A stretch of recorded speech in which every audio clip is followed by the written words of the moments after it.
When I'm traveling, get that when I'm traveling. Six pack one when I'm traveling. Sure, seeking a place with young freak, and I got what it takes to rock the mic right. Sure, seeking a place with young freak, and I got what it takes to rock the mic right. Sure, seeking a place with young freak, and I got what it takes to rock the mic right. Still watch what you say, I'll shut my guts, 50 shots still. You turn the gun out. I'm Mr. Hood when I'm traveling. When I'm traveling. When I'm traveling. When I'm traveling. Get that when I'm traveling. Six pack one when I'm traveling. When I'm traveling.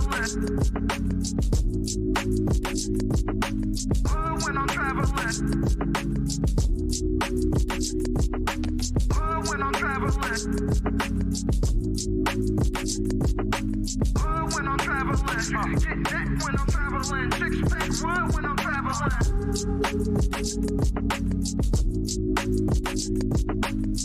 When I'm traveling. When I'm traveling. When I'm traveling, get that when I'm traveling. Six pack one when I'm traveling. When I'm traveling. When I'm traveling. When I'm traveling. When I'm traveling. Get that when I'm traveling. Six pack one when I'm traveling. Sure, seeking a place with young freak, and I got what it takes to rock the mic right. Sure, seeking a place with young freak, and I got what it takes to rock the mic right. Sure, seeking a place with young freak, and I got what can't be fleeting? And then you're letting him lead you. It doesn't matter how you feel. Saying he's led by God, but you feel like God is not telling y'all that. Do you still follow him? You said something interesting, Ish. You just said like men don't think the way that women do. So it almost sounds like you don't fully trust their expertise. So how could you successfully be led by So the women? majority of men don't have kids. Y'all are picking wrong. Y'all are literally picking the minority. Every man that's on this panel, y'all have more kids than all of us women? 51% of black men are single and childless. Excuses for the statistics. The statistics don't go well in your favor. So you say things like, okay, are they shooting blanks? Or they because men, I don't feel like men are overall passive aggressive. The majority of men. Do you think that silence is that passive aggressive? Because we will do that. Yeah, because there's niggas that'll use that as a way to trigger a woman. Like, because a lot of time a woman will tell you like, when you're silent, it makes me feel like I'm ignored. So a nigga will do that intentionally.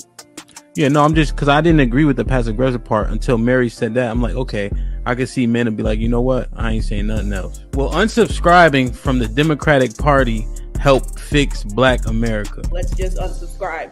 No, you got to know why.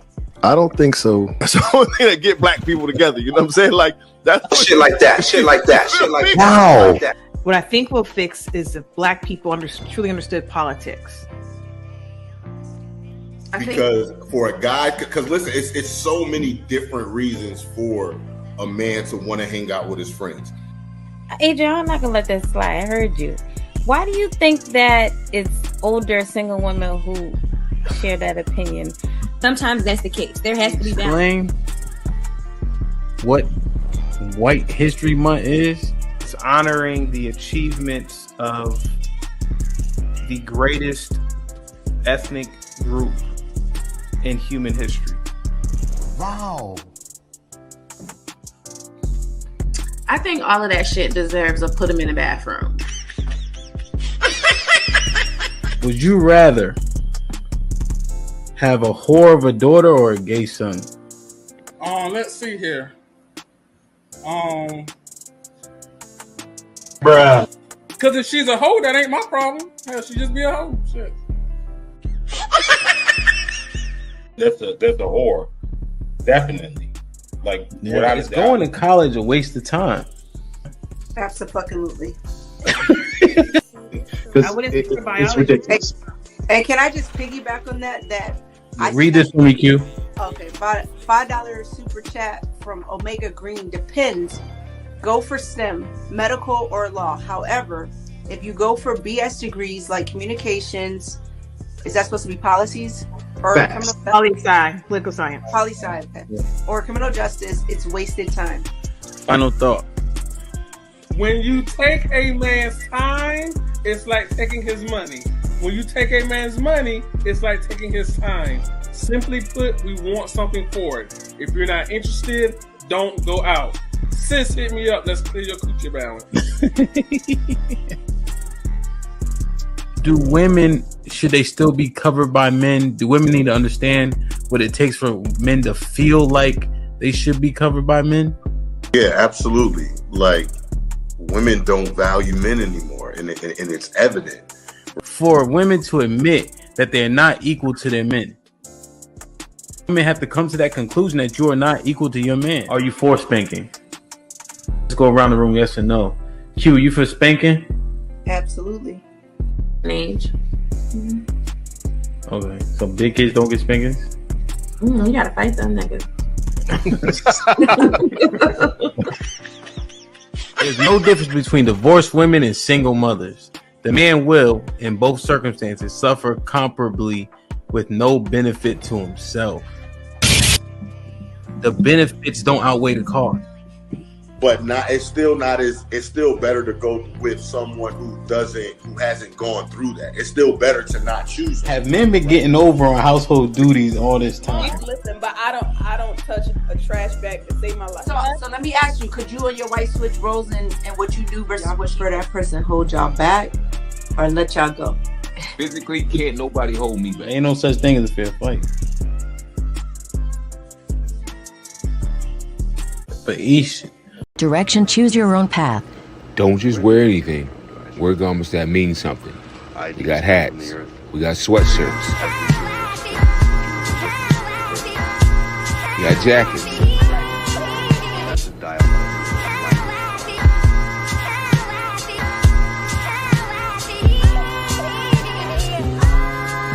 We even got hoodies.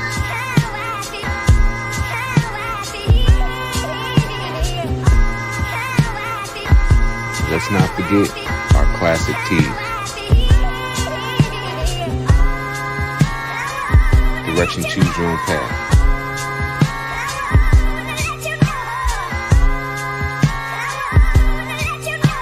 The message is always in the cloth, the colors, the designs, the fit. Basic. Pay attention. Stay alert. And remember, choose your own path. The message is always in the cloth, the colors, the designs, the fit. Basically, pay attention, stay alert, and remember, choose your own path.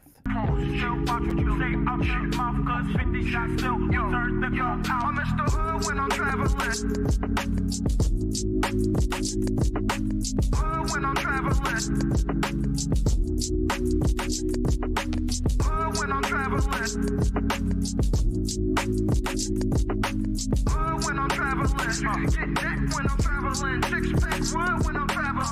When I'm traveling. When I'm traveling. When I'm traveling.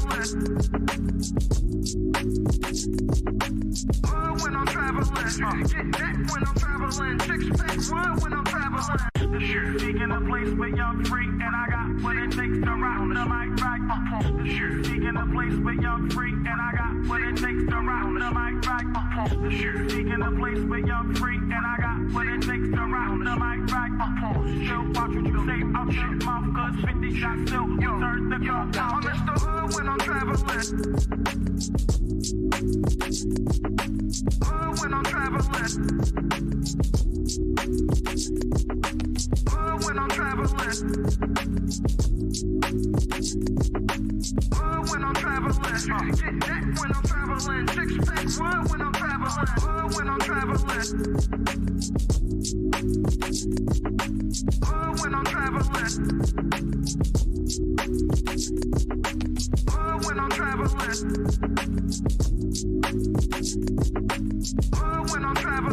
Get that when I'm traveling. Six pack.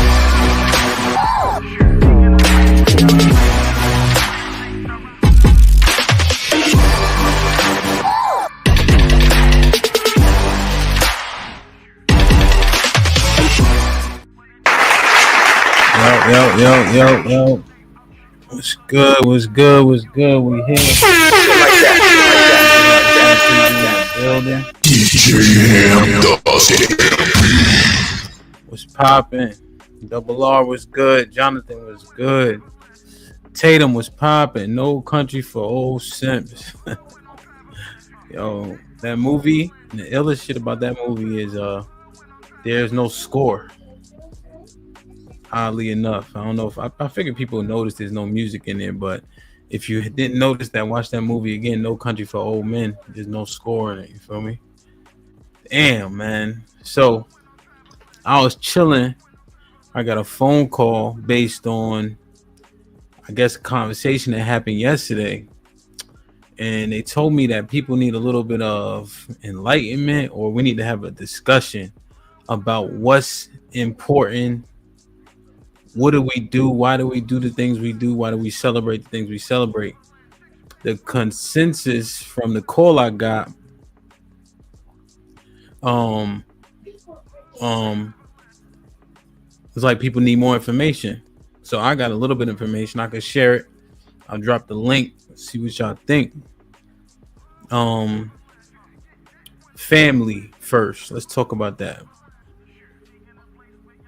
How important is family? You know what I mean? I feel like we know when we're going to see our relatives, right? Around the so-called holidays. But why is it like that? And then when you hear people talking, it's like, yeah, I love my family. Family is everything. But you only see them when we know you're going to see them. Why aren't people reaching out and connecting? How often do you talk to people other than your immediate family? And maybe a few grandmas?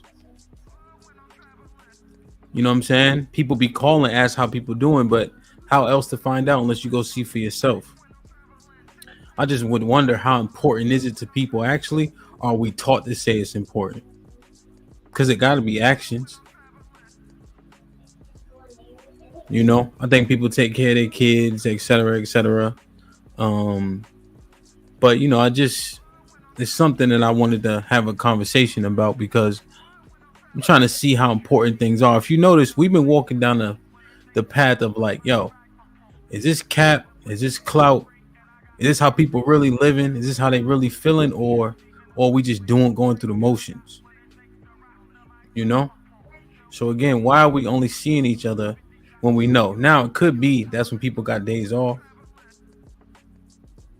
You know what I mean? That's fair, right? You don't want to use your vacation days for going to see family. You want to make sure you can use your vacation days to go to Aruba. I can dig that. So if that's when you got the time off that you don't got to spend your sick leave and all that, I can understand that. But I just wonder how important everybody actually is to one another, given we know exactly when we're going to see each other.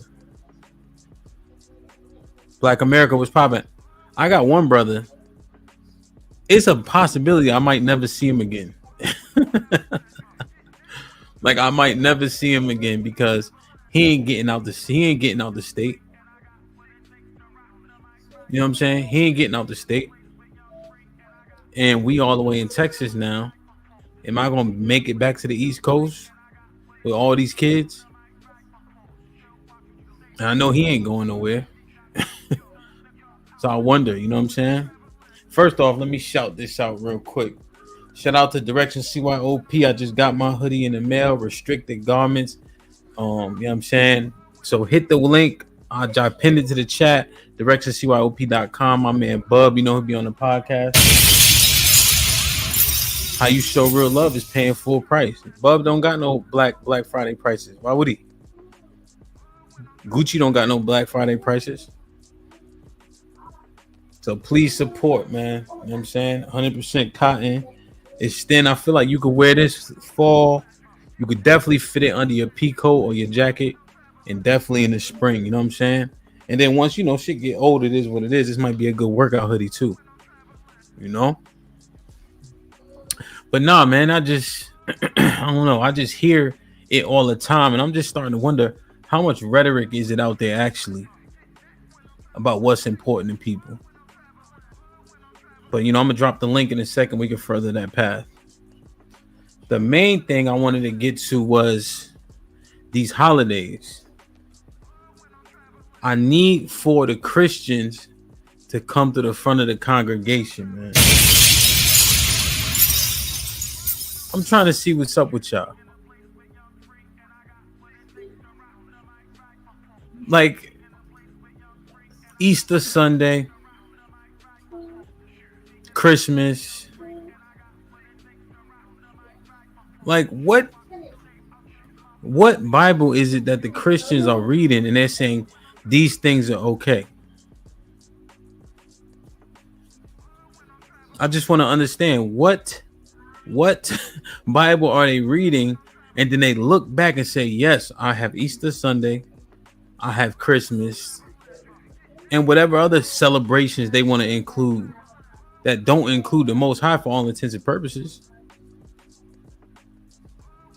That's the problem. Did y'all see the last episode? I think it was Monday when the dude, shout out to We Unlock Nation, he came in talking about God this, God that, he's spiritual. They like saying I'm spiritual. You ever notice that? That's getting a lot more popular nowadays. And I know this live might not be the most like exciting, you know what I mean, or provocative, you know what I mean, but we're gonna have the conversation. You know, I'm at least let y'all know what I know. But I'm noticing that I'm spiritual. Hey, B Love, what's up? I'm noticing that I'm spiritual is super duper popular now. That's the thing that people like to say. I know one person said they an expanded consciousness Christian. This shit gets weird. Like we looking at society now, and we ain't talking about just LGBTQ, right? We talking about the Christian church. We talking about anything that goes awry. But we focus on these things that are so blatant. What about these things that have been right up our noses for so long? If you look at black communities, look how big the church is, and it's right next to a liquor store, and it's right in the hood. How is the church prospering so much and everybody that's going there remains poor?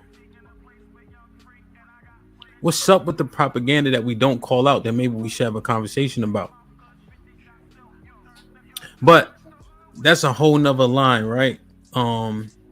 Let's talk about the holidays. So before let me see what I want to do. All right, let's look at this real quick. Like, share, subscribe, tell a friend, hit that like button right now if you can. That helps the channel the most.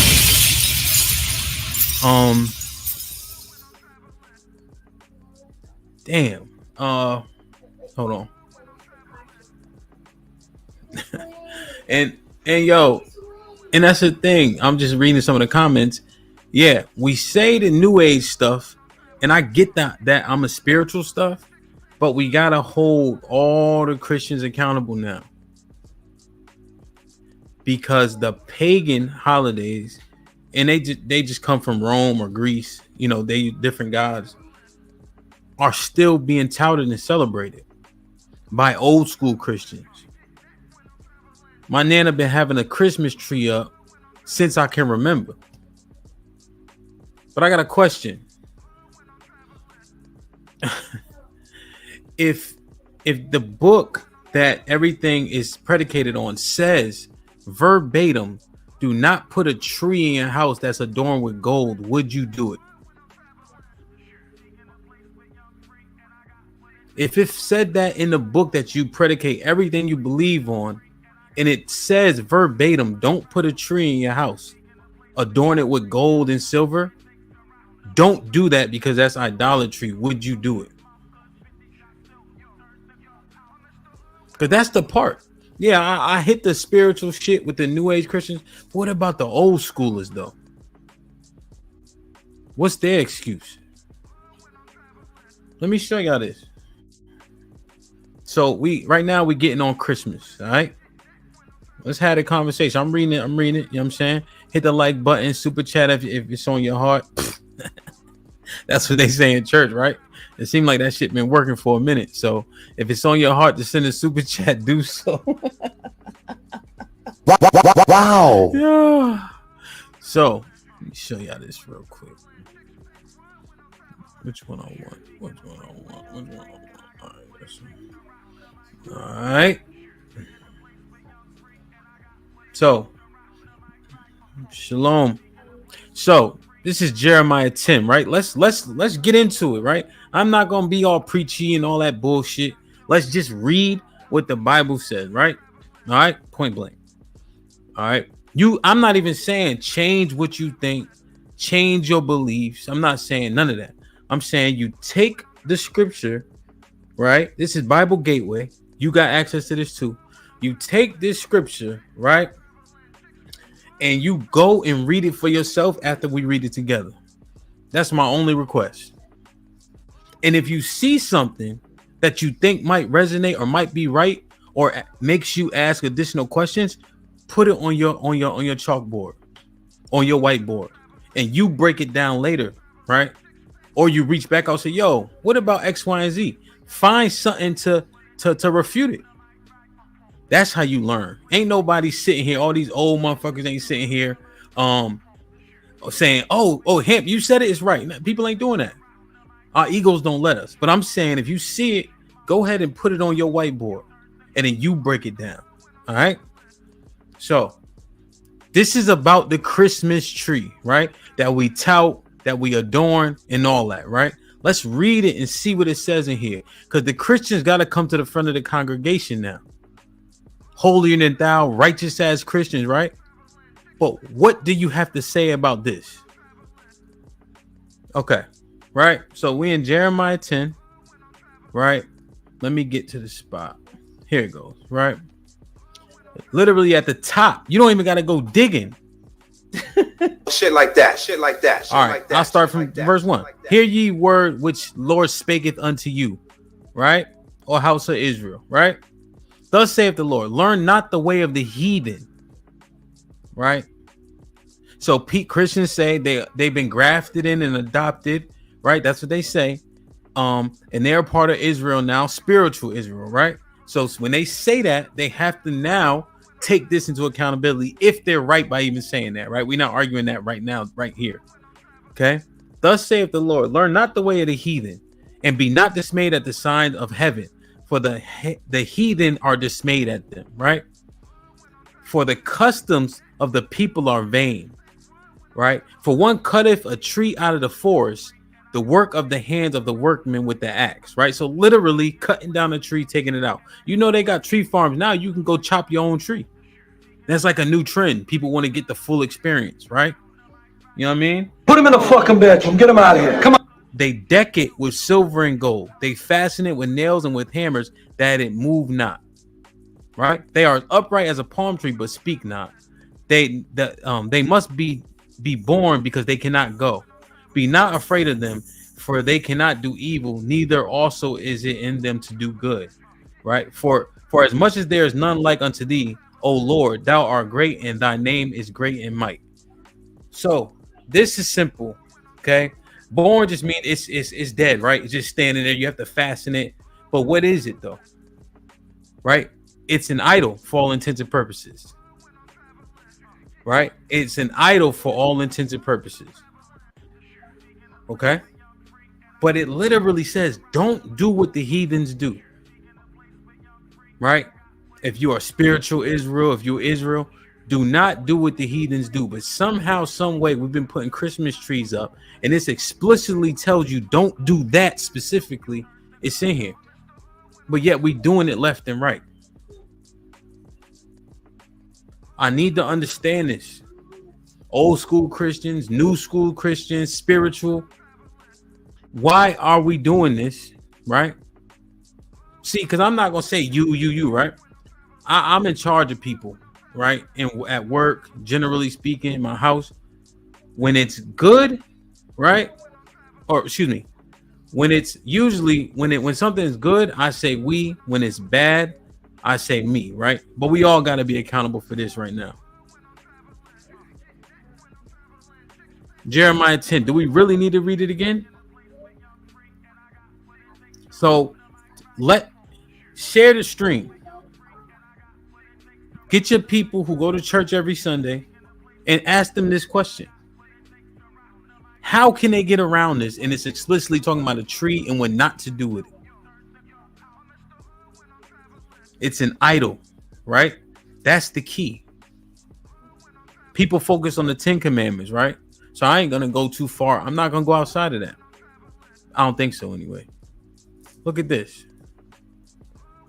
Exodus 20:4 right here.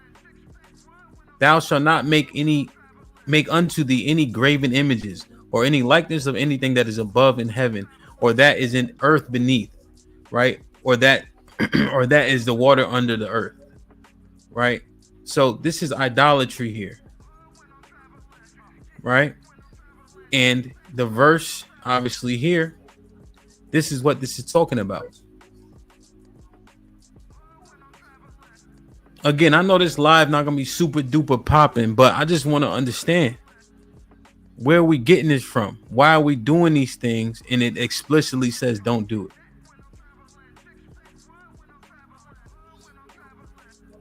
Let's talk about it. I like that answer, Ahmed. But like, what? Like, can we have some accountability? Ahmed said we all hypocrites. No, I know, yo, T. I know this one not gonna have 300 people in here. You know what I'm saying? Right? It ain't gonna have a bunch of back and forth. People probably ain't gonna hit the link. But we in this season now. But the good thing is it's out here, right? So people can go read it, right? They can go listen. Let me see what he's talking. Okay. Right. So there's some silver lining there. Where do we get the celebration from in the first place? Where do we get it from in the first place? Right? Again, the word pagan has to matter. Have you guys heard of Saturnalia? Ancient Roman festival, right? Ancient Roman festival, where they praise the god Saturn. He's like something to the effect of like, you know, agricultural in a way, makes things grow, blossom, etc. And people say a lot on this about, you know, they said they just celebrated somewhere. Some say it starts at the 14th of December. Some say the 17th. The 25th of December is in there. They say it went from the 17th to the 25th. Sometimes they say the 14th to the 23rd. But it's the season, right? You give gifts. People are partying, having a good old time, etc., etc. Right? There's also a lot of homosexuality going on here too, that you got to look at some different doctrine as opposed to just Wikipedia to understand that too. But they took it, right? Because it's around that date. And now they saying Christmas, right? But this wasn't an original thought. Saturnalia is actually the original thought. Couple it with all the idolatry, the paganism, it makes sense. So look this up. This is Wikipedia right here. I think Wikipedia is decently solid. But you could, if you type in Saturnalia, this will come up. You can read about it. This is not a coincidence.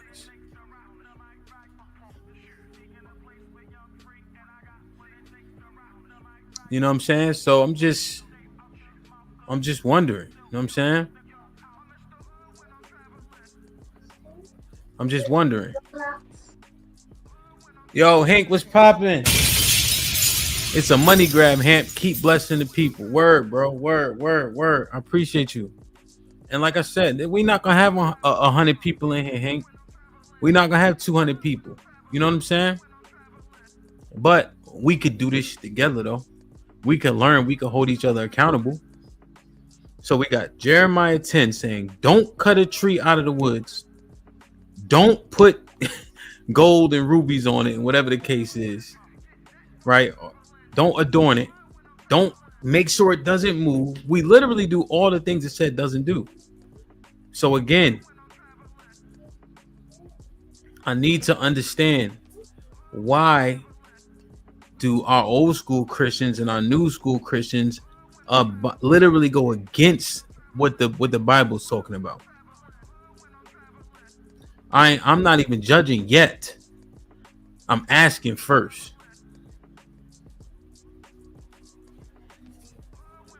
Right? I'm asking first. But this is the problem I have. Yo, this is the problem I have. with this new school spirituality, yada yada yada. There's no accountability. You're not accountable for anything. You can't be held to any standard because they want to say this is my God, my truth, my spirituality. You know what I'm saying? Well, they always got this microphone. You know, and it means that you can't hold nobody accountable. You can't judge them. Right? That's the problem. You know, and you'll have people come and they'll try to justify it, right? They'll try to say, you know, because they like to say this thing called context. We read it from the top, and then the context actually changes, right? What people love to say, no, this is what that meant, etc., right? No, we read exactly what it meant. And see, if you believe in the Bible, then you know that it's a book full of archaeology, history, and prophecy, right? If you really understand and you want to understand. So it's not by accident if you believe it. If you don't, whatever. But if you believe in it, it's not by accident that it says it, and now it's happening and been happening. But now that we know it says it in context, do we make a change? Do we make a change?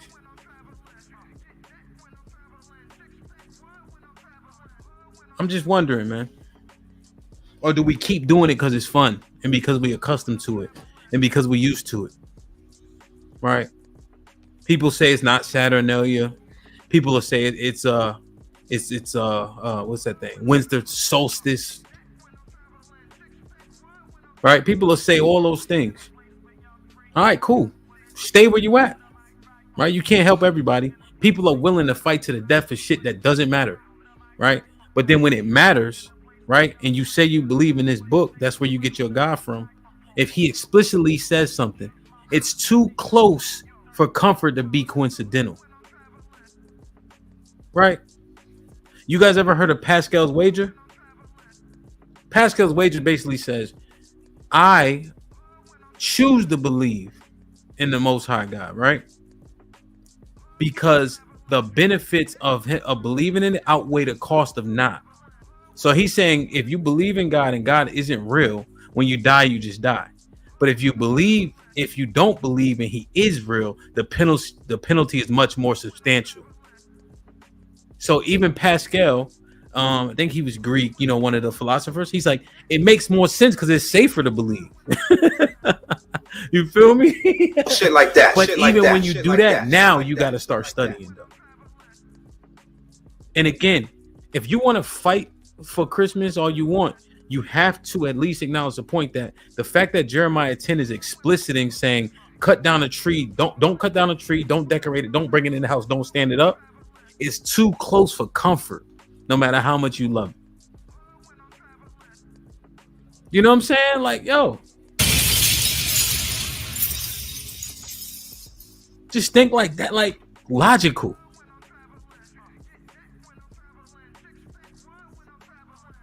Yo, shout out to Black America. Yeah. Yo, you know what I'm saying? No doubt, shot. Yo, you know what I'm saying? Like it just weird to me, y'all. So if it's too close for comfort, you probably stay away from it. Yeah, Chris, it's not, yo, it's just edification. Like, let's get on the same page. It's 54 of us plus me, plus my daughter wilding in the back. Shit. At least we can learn, like, yo, if it says that, let's not do that. We got an opportunity in 4 or 5 weeks to not do that. You know what I'm saying? Damn, man. So, you guys heard of Easter? Easter, right? Easter Sunday. Everybody getting all dressed up, yada, yada, yada. And I'm going to drop the link, you know what I'm saying? I'm going to drop the link. Have you guys heard of Eostre? Eostre. This is Wikipedia right here. Let me know if y'all want me to drop these links in here. Black America, let me know. That's Jeremiah 10 if you want the link. Just Bible Gateway. And I always star stuff I like. You know what I'm saying? I can't see y'all right now, but I'll look in the chat in a minute. So Eostre, right? What was this deity or pagan god, right? Spring goddess. Name is reflected in Old English, Eostre. Blah blah blah. So basically, it's just a deity for the pagans that is the spring goddess, right? And you see the lining up of Easter in the spring, but that is the derivative of the word Easter, right? Point blank period. I just wanted to show y'all that it's actually out here, right? So that is where that comes from. For me, instantly it's eliminated. What's popping? Yeah, goddess of fertility, right? I could read through this Boots, but you feel me? It get kind of boring. But it's a pagan goddess of fertility, of spring, right? Things growing. Isn't that enough said?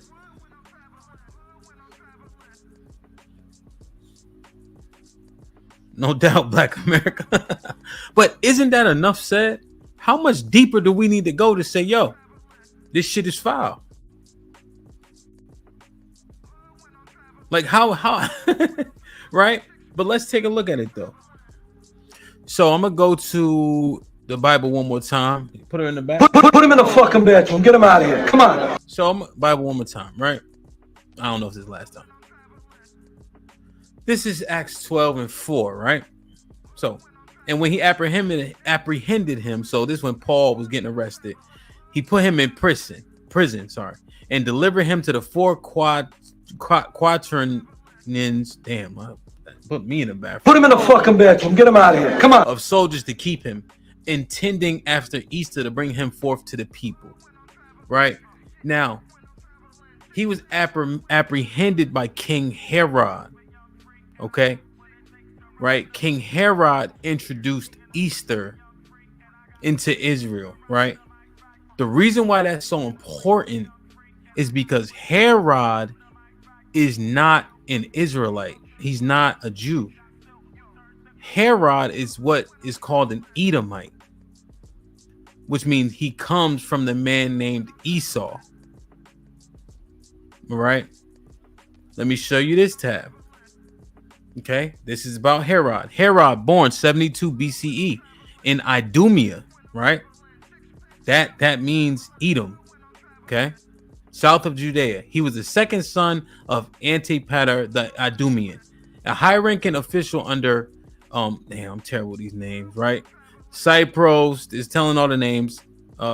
So Nabatin, an Arab princess from Petra in present-day Jordan, right? Her father was a descendant of an Edomite with a Jewish mother. Okay. Right.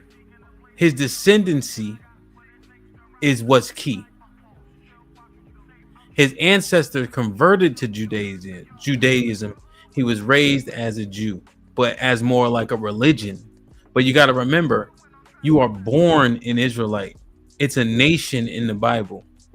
So you can't convert. You can convert to maybe a belief system, but your bloodline, if you're not that, you're not that. That's what people have to thoroughly understand. So Herod was actually an Edomite, right? And he introduced paganism, Easter, into the culture. Right? I just don't want y'all to think I'm talking.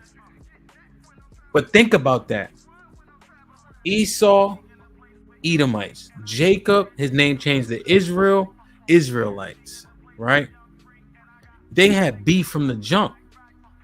So then the Edomite comes, right? He becomes king because they, Roman, the empire, right? I mean, everything was messed up. Turn it down. So he introduces this into the culture. So now once we know, don't we just say, yo, that's it? What's the fight for? See, because I'm showing y'all the scripts, right? But also the history, right? For people who don't believe, the history is pagan shit. We don't deal with it. It's stupid. If you like, even if you don't believe, it's stupid. Nah, Al, I haven't even gone that route. I'm just looking at so-called Christmas, so-called Easter. That's it. You know what I'm saying?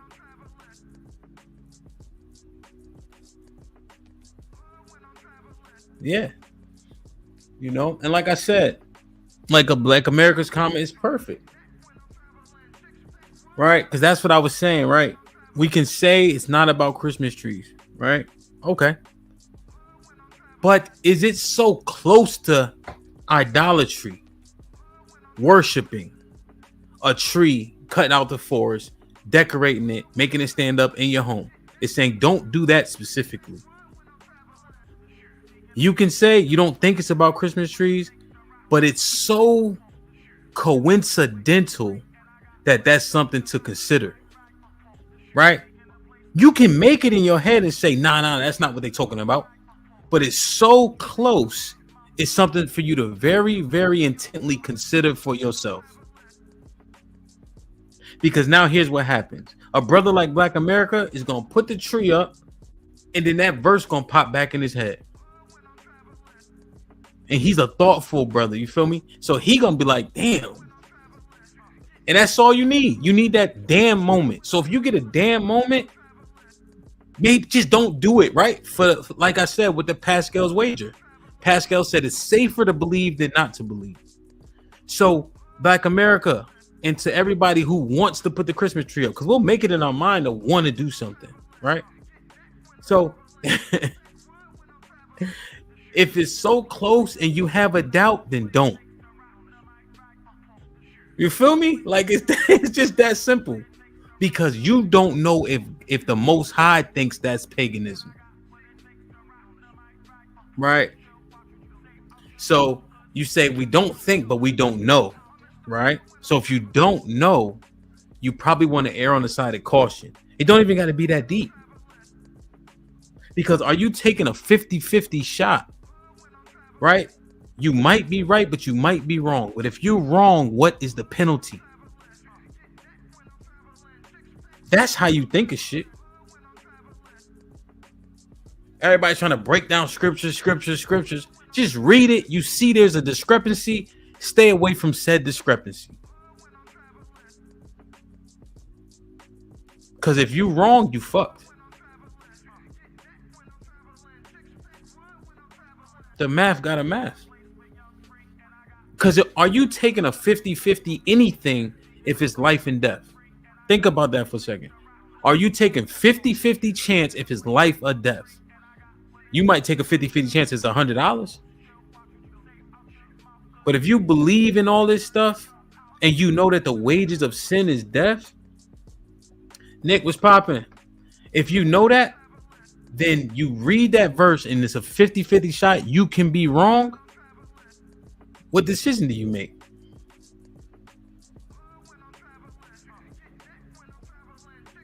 Right? But you know what happens? Kids. Right? Your kids, you don't want them to not have what you didn't have. You don't want them to be laughed at school, to be different in school, to not be able to celebrate these things. So the kids influence us to a fault.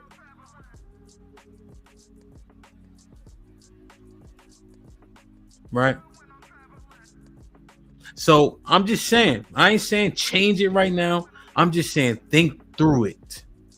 The risk versus the reward. You gotta be careful. And the kids will do it to us, bro.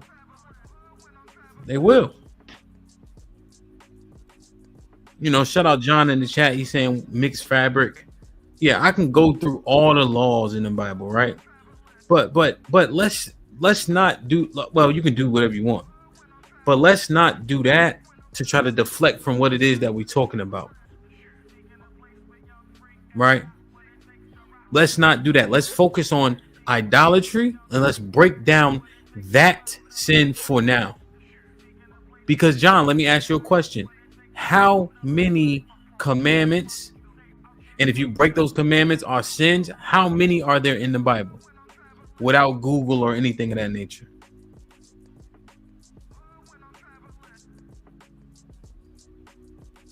Right?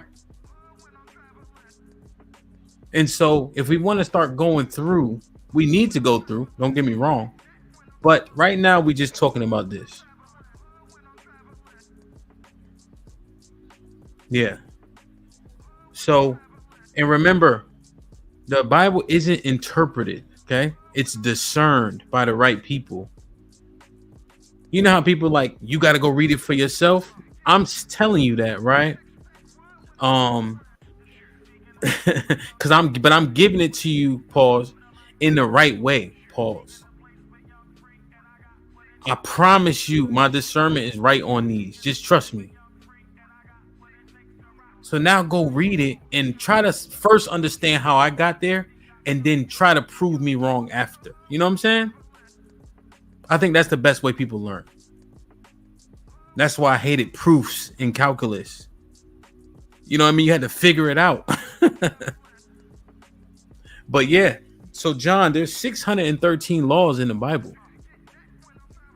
And when you said 10, people will often say that, but then you got the misfabric commandment. It's not in the 10. So you see, sometimes we confuse ourselves. All right. But that's all I'm saying. Trust me on this.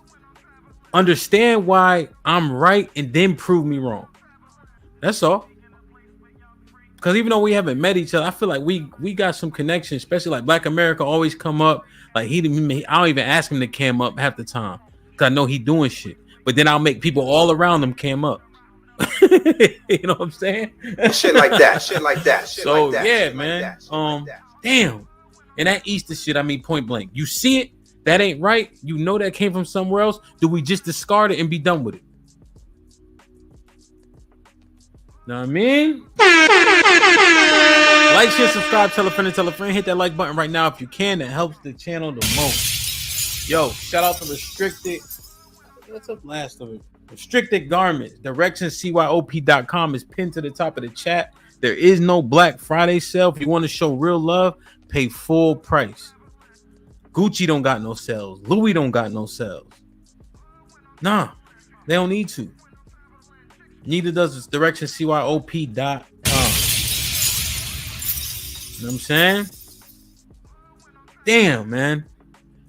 So let's get off that for just a split second. What about Thanksgiving, man? What about Thanksgiving? I just DJ'd a party on a reservation. I went to a powwow. This is a day, you know, yesterday's a day of mourning. You know, today is, what is it, like National Indigenous Day or you know, what, I forget the exact verbiage. I apologize. But all we know it is Black Friday. But you know, for a lot of the Native American tribes, yesterday was a day of mourning. Right? And so here's what people say. Yo, hey, we just doing it, hanging out with our people. We just saying thanks, yada, yada, yada.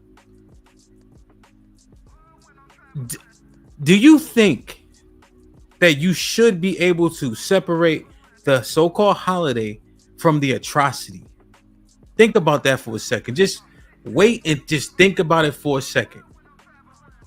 Yep, I got some fried bread, John. Just like fried dough. I love fried dough too. But are you is it cognitive dissonance almost to separate the atrocity from the holiday, so-called?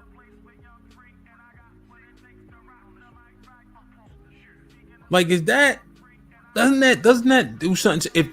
If the people who were in this land first were destroyed, right? What's up, Mo? Right, and they mourn that day. You celebrating it. Does that bother you at all?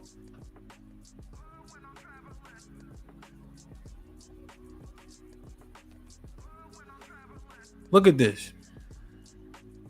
You guys might know about this, right? This is not specifically Thanksgiving, but this is just what was happening to those people.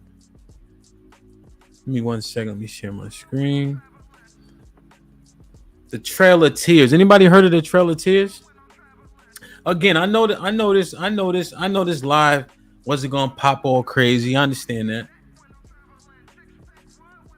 But the Trail of Tears, they had to march from Florida to Oklahoma, right? Do you know how many passed away under Andrew Jackson? Let me read a little bit of this. The Trail of Tears was an ethnic cleansing and forced displacement of approximately 60,000 people of the 5 civilized tribes between 1830 and 1850 by the U.S. government under Andrew Jackson. As part of the Indian removal, members of the Cherokee, Muskogee, Creek, Seminole, Chickasaw, Choctaw nations were forcibly removed in their ancestral homelands in the southeastern United States to newly designated Indian territories west of the Mississippi River after the passage of the Indian Removal Act in 1830. They had to walk it, dying. There's a story out there that said, and those numbers are too small also. So the yep, Kev. So there's a story, because a lot of those tribes, they have very, very tight connections with their dogs. The dogs are considered family, right? Like siblings or children, you know what I mean? So they had to cross a river, right? Right, but the dogs couldn't fit on the raft, so they left the dogs. So the dogs naturally follow, right? And so the dogs, they try to cross the river, they don't make it. They all dying. All the dogs die, right? There was one dog, and the families are crying because those relationships, it's like your child. One dog is paddling. He gets about halfway across, but it's a river, so it's flowing. And the dog doesn't make it, right? But he was like the last hope. But this is how much people don't care. Don't give a damn. Or they didn't care about them back then and still don't. And look at the epidemics they have. What percent of the population is Native American? Yet per capita, they are, obviously it's per capita, but they have the most trafficked women. You should see how the reservations look. Like, I thought that was just on movies. When I went out there, it's broken down old buildings, trailers, like kids wearing stuff that you would see like on some Feed the Children video.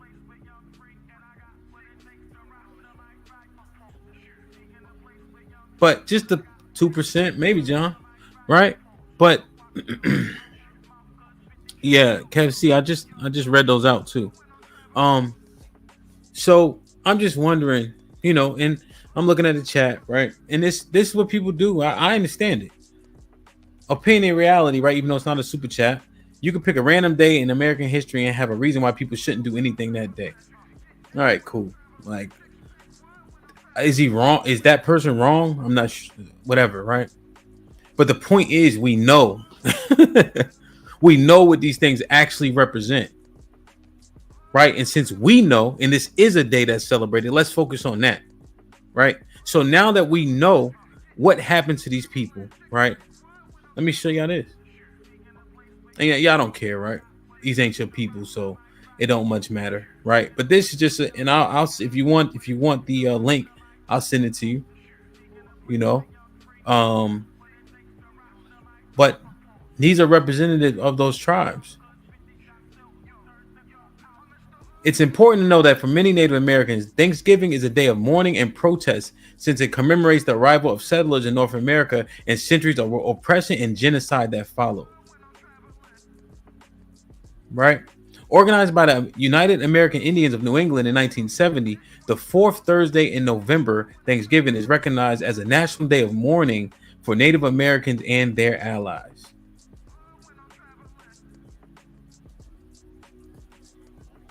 That probably don't mean nothing to nobody, right? But it's in there, and they said it.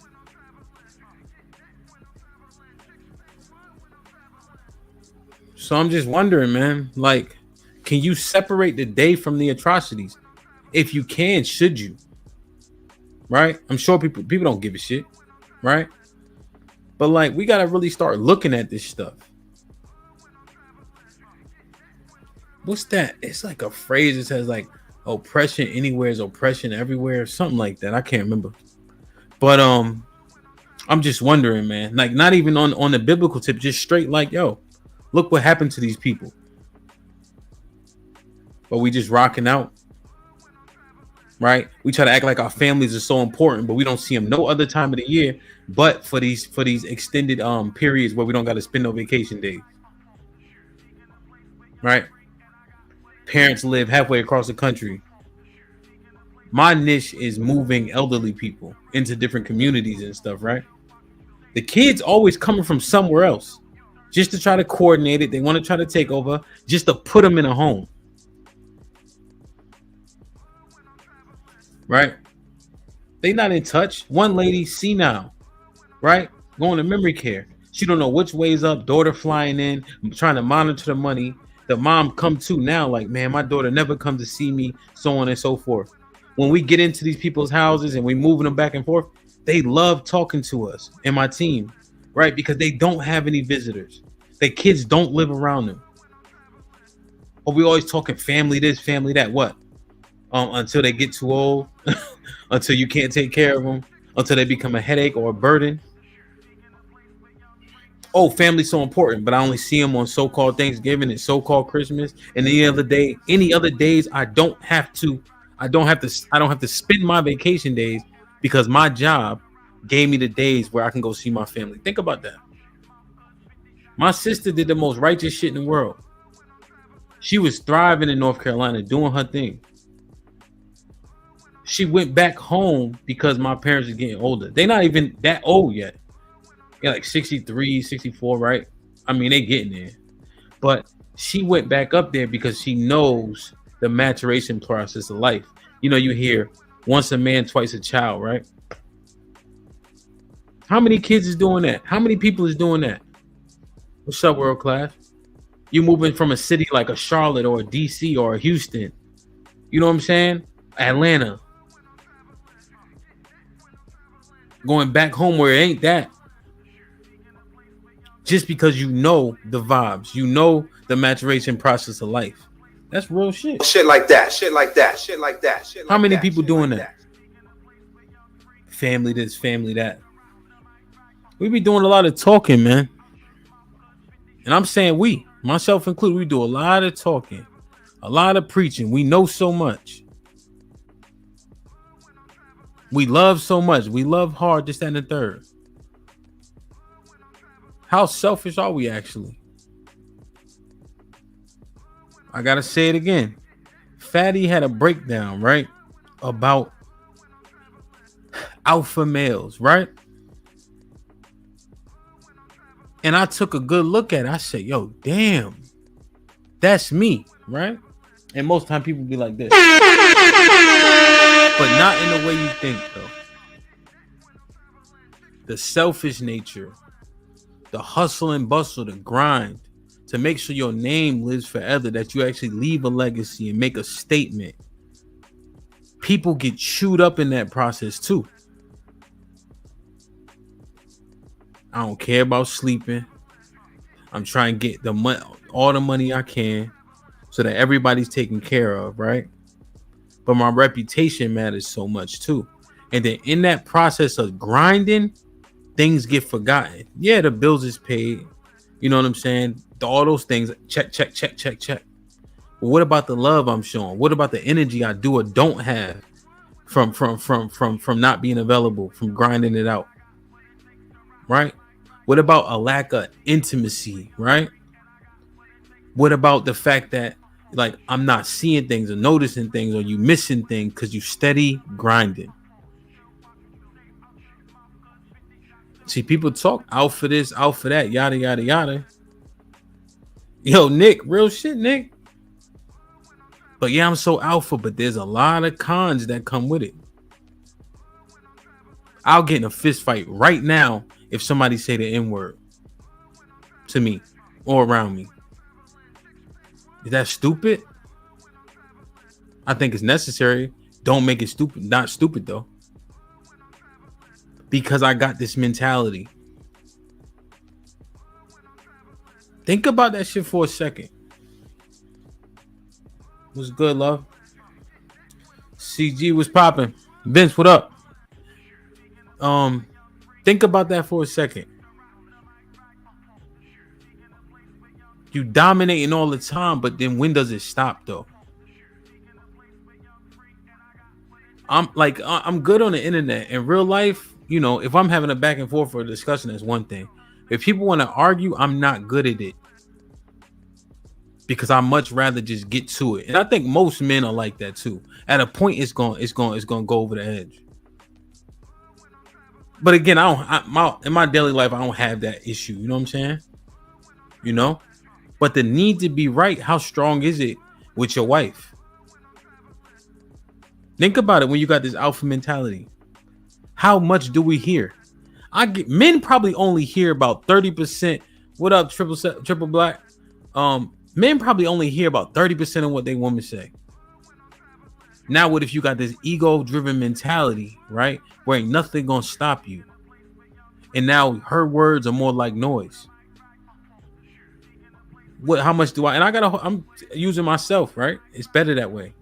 How much do I hear to actually comprehend? Now I can hear everything to rebuttal, but I got a good memory. I can remember what people say and I can poke holes in it to make my point, right?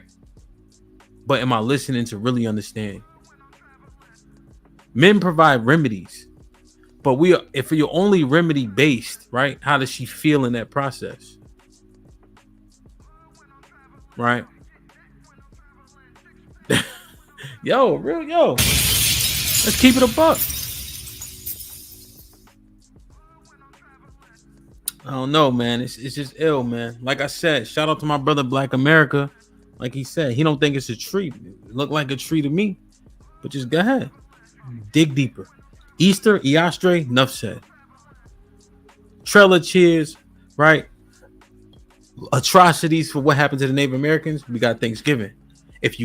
I don't think it's possible to disassociate those two things. If you cannot disassociate them, then should we be putting this to rest? And then finally, family. How far are your parents? When the last time you seen your siblings? When the last time you went out your way, unless it was convenient, like a holiday, to see your people? How often do you talk to your grandma? How often do you talk to your parents? How often do you talk to your siblings? How often do you talk to your cousins? You ever call people to ask them if they all right?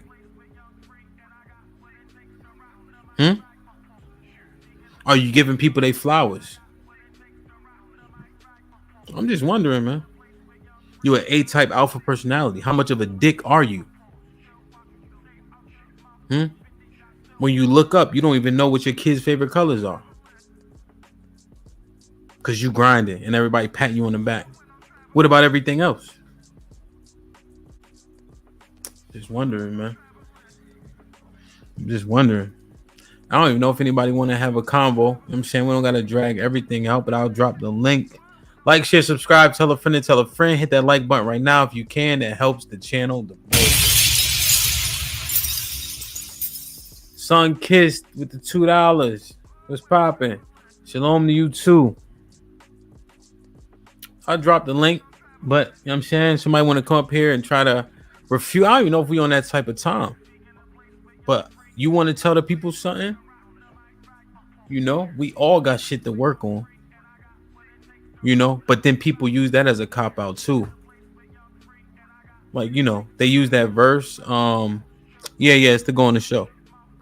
They use a verse, Matthew 7. They be like, oh, it says, don't don't point out, they try to say, don't, if you got the mote in your eye, then don't worry about your neighbor's eye, talking about judging, right? That's why it's very important to get with somebody who understands and who's not trying to get a cop out. All right. This is what this means. Let's say, who in the chat? Me and Vince, right? I'm doing something. What am I doing? Let's say use the example Jonathan gave. I'm wearing mixed fabric. This is 100% cotton, but I'm wearing mixed fabric, right? I know I'm not supposed to be doing that, right? Let's say Vince eating pork. He know he ain't supposed to be doing that, right? I say, yo, Vince, you need to put that chopped cheese with that bacon down, bro, right? He say, right on. I definitely need to do that. You know what I'm saying? Thank you for holding me accountable. Word. He said, I see you got that I don't know what you mix, polyester cotton mix on. You can tell by the way it's laying. I said, you know what? You're right. I gotta stop doing that. Thanks for holding me accountable. Right? So it's saying don't be hypocritical. Now, if I just finished eating a sausage, egg, and cheese, I see Vince with a pulled pork sandwich. I'm like, yo, Vince, what's up with you? Stop eating that. That's not what you're supposed to be doing. But if I'm working on something and trying to not do it anymore, right? And he working on something different, we could hold each other accountable. Because I already conquered that one. I ain't eating pork no more, right? Vince got 100% cotton on, sweating like, you know what I'm saying? But boom. So now he can say, yo, bro, you see me, right? You got to be an example. That's what that means, man. So yeah, man. Like I said, don't gotta be long and drawn out. If nobody want to hit the link, that's fine. But I just wanted to have a conversation with all 65 of y'all, and I appreciate y'all for tuning in on a risky pop-up. Because it wasn't nothing crazy. You know what I'm saying? Hold on.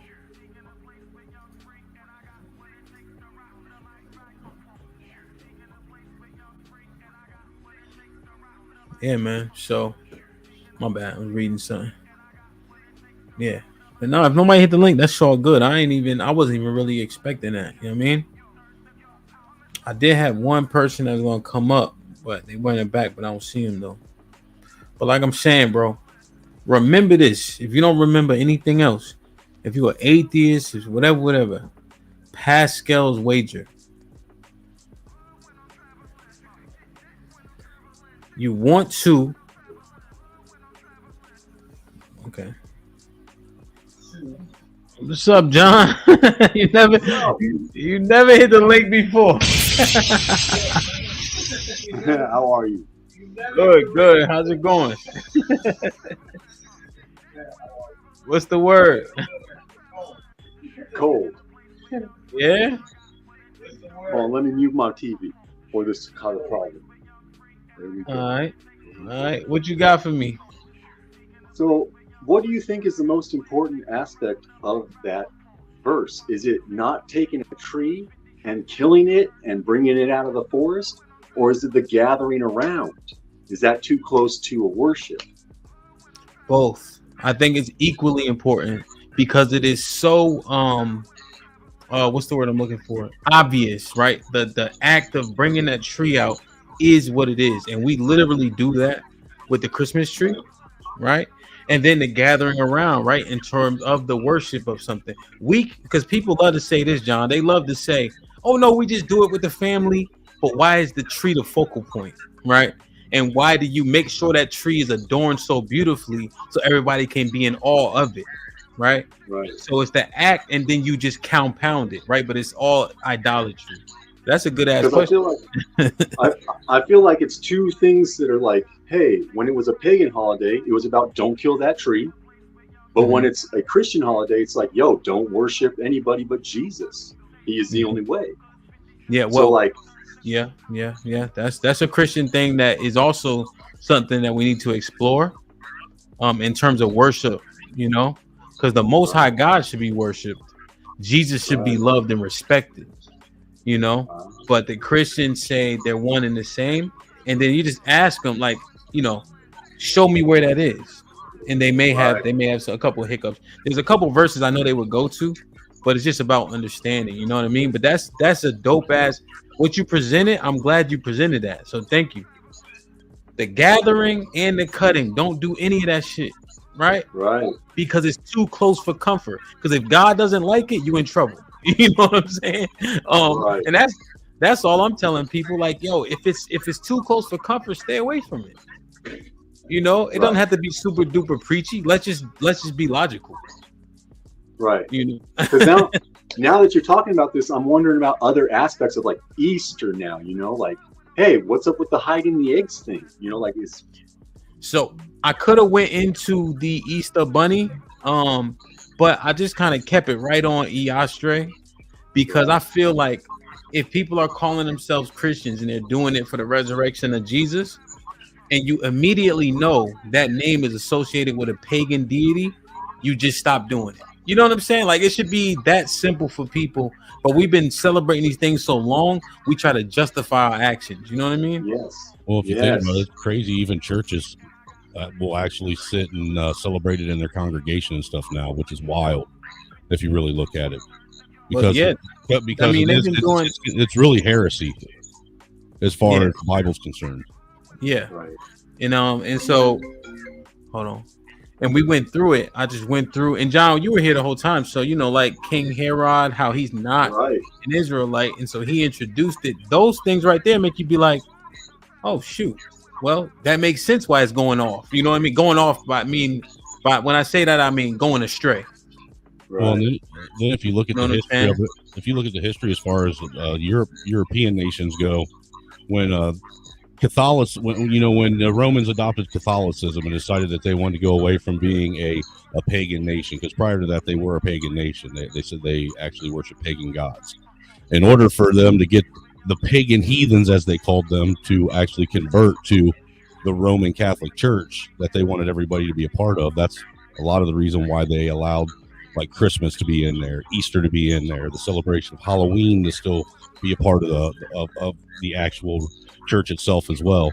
I mean, so just the practice of their own, dude, literally they were violating their own doctrine just to get people to try and, you know, participate in their doctrine, which if you think about it, how nefarious do you have to be as an individual to really try and you know, play with people's souls like that? Because in essence, that's what they're doing.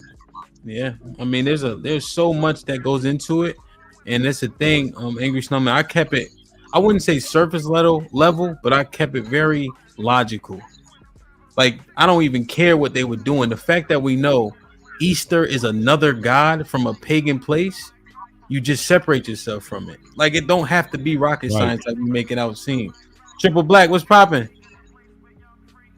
I'm chilling, man. I mean, you're kicking this Israelite stuff, and then you got two opposing figures to that, which is kind of dope. You know what I'm saying? Because you know you're just keeping it scripture. You know what I'm saying? You're not going at anybody's head or anything like that. You know what I mean? Yeah. Well, I didn't even. That's the thing. We just looking at it. So we just looking at it. What it says, like.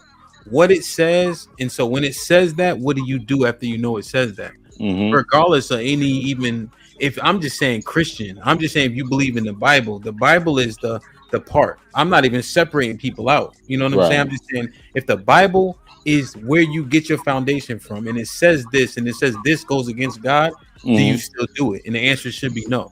You know what, Hamp? To what Jonathan was saying, because now that I'm sitting here thinking about it, doesn't the Bible also mention when it says not to cut down and bring in the Yule tree? Doesn't it also mention not burning the Yule log as well? Yeah, well, we just focus on just the cutting and bringing it in and adorning it. To what he's saying, if you add the not burning the Yule log as well, what do people do back in that time? What did people do when they burnt fires in the winter? They gathered around the fire. Mm-hmm. You know, so it has to be about the gathering around it and worshiping of it as if it's an idol. Yeah, the idolatry is there, right? And the thing is, so there's some discrepancy, John. This might also be interesting, in terms of like, so sin is against the law, right? there's 613 commandments. Okay, you have to do the act, right? So you take homosexuality as an example, right? Because that's just something people get so focused on. A man could be having these thoughts, right? He has to fight those thoughts. And if he acts on those thoughts, that's when he's held liable. I thought even having immoral thoughts was a sin, though, too. You have to actually you have to break the laws. Well, isn't there a commandment in the 10 Commandments that speaks on even the thought of no the thought of fornicating with another man's wife? You're talking about adultery? Yeah. Yeah, no. And also that wouldn't be in the 10. The 10 wouldn't have that there. And so it has adultery. But you're saying and coveting.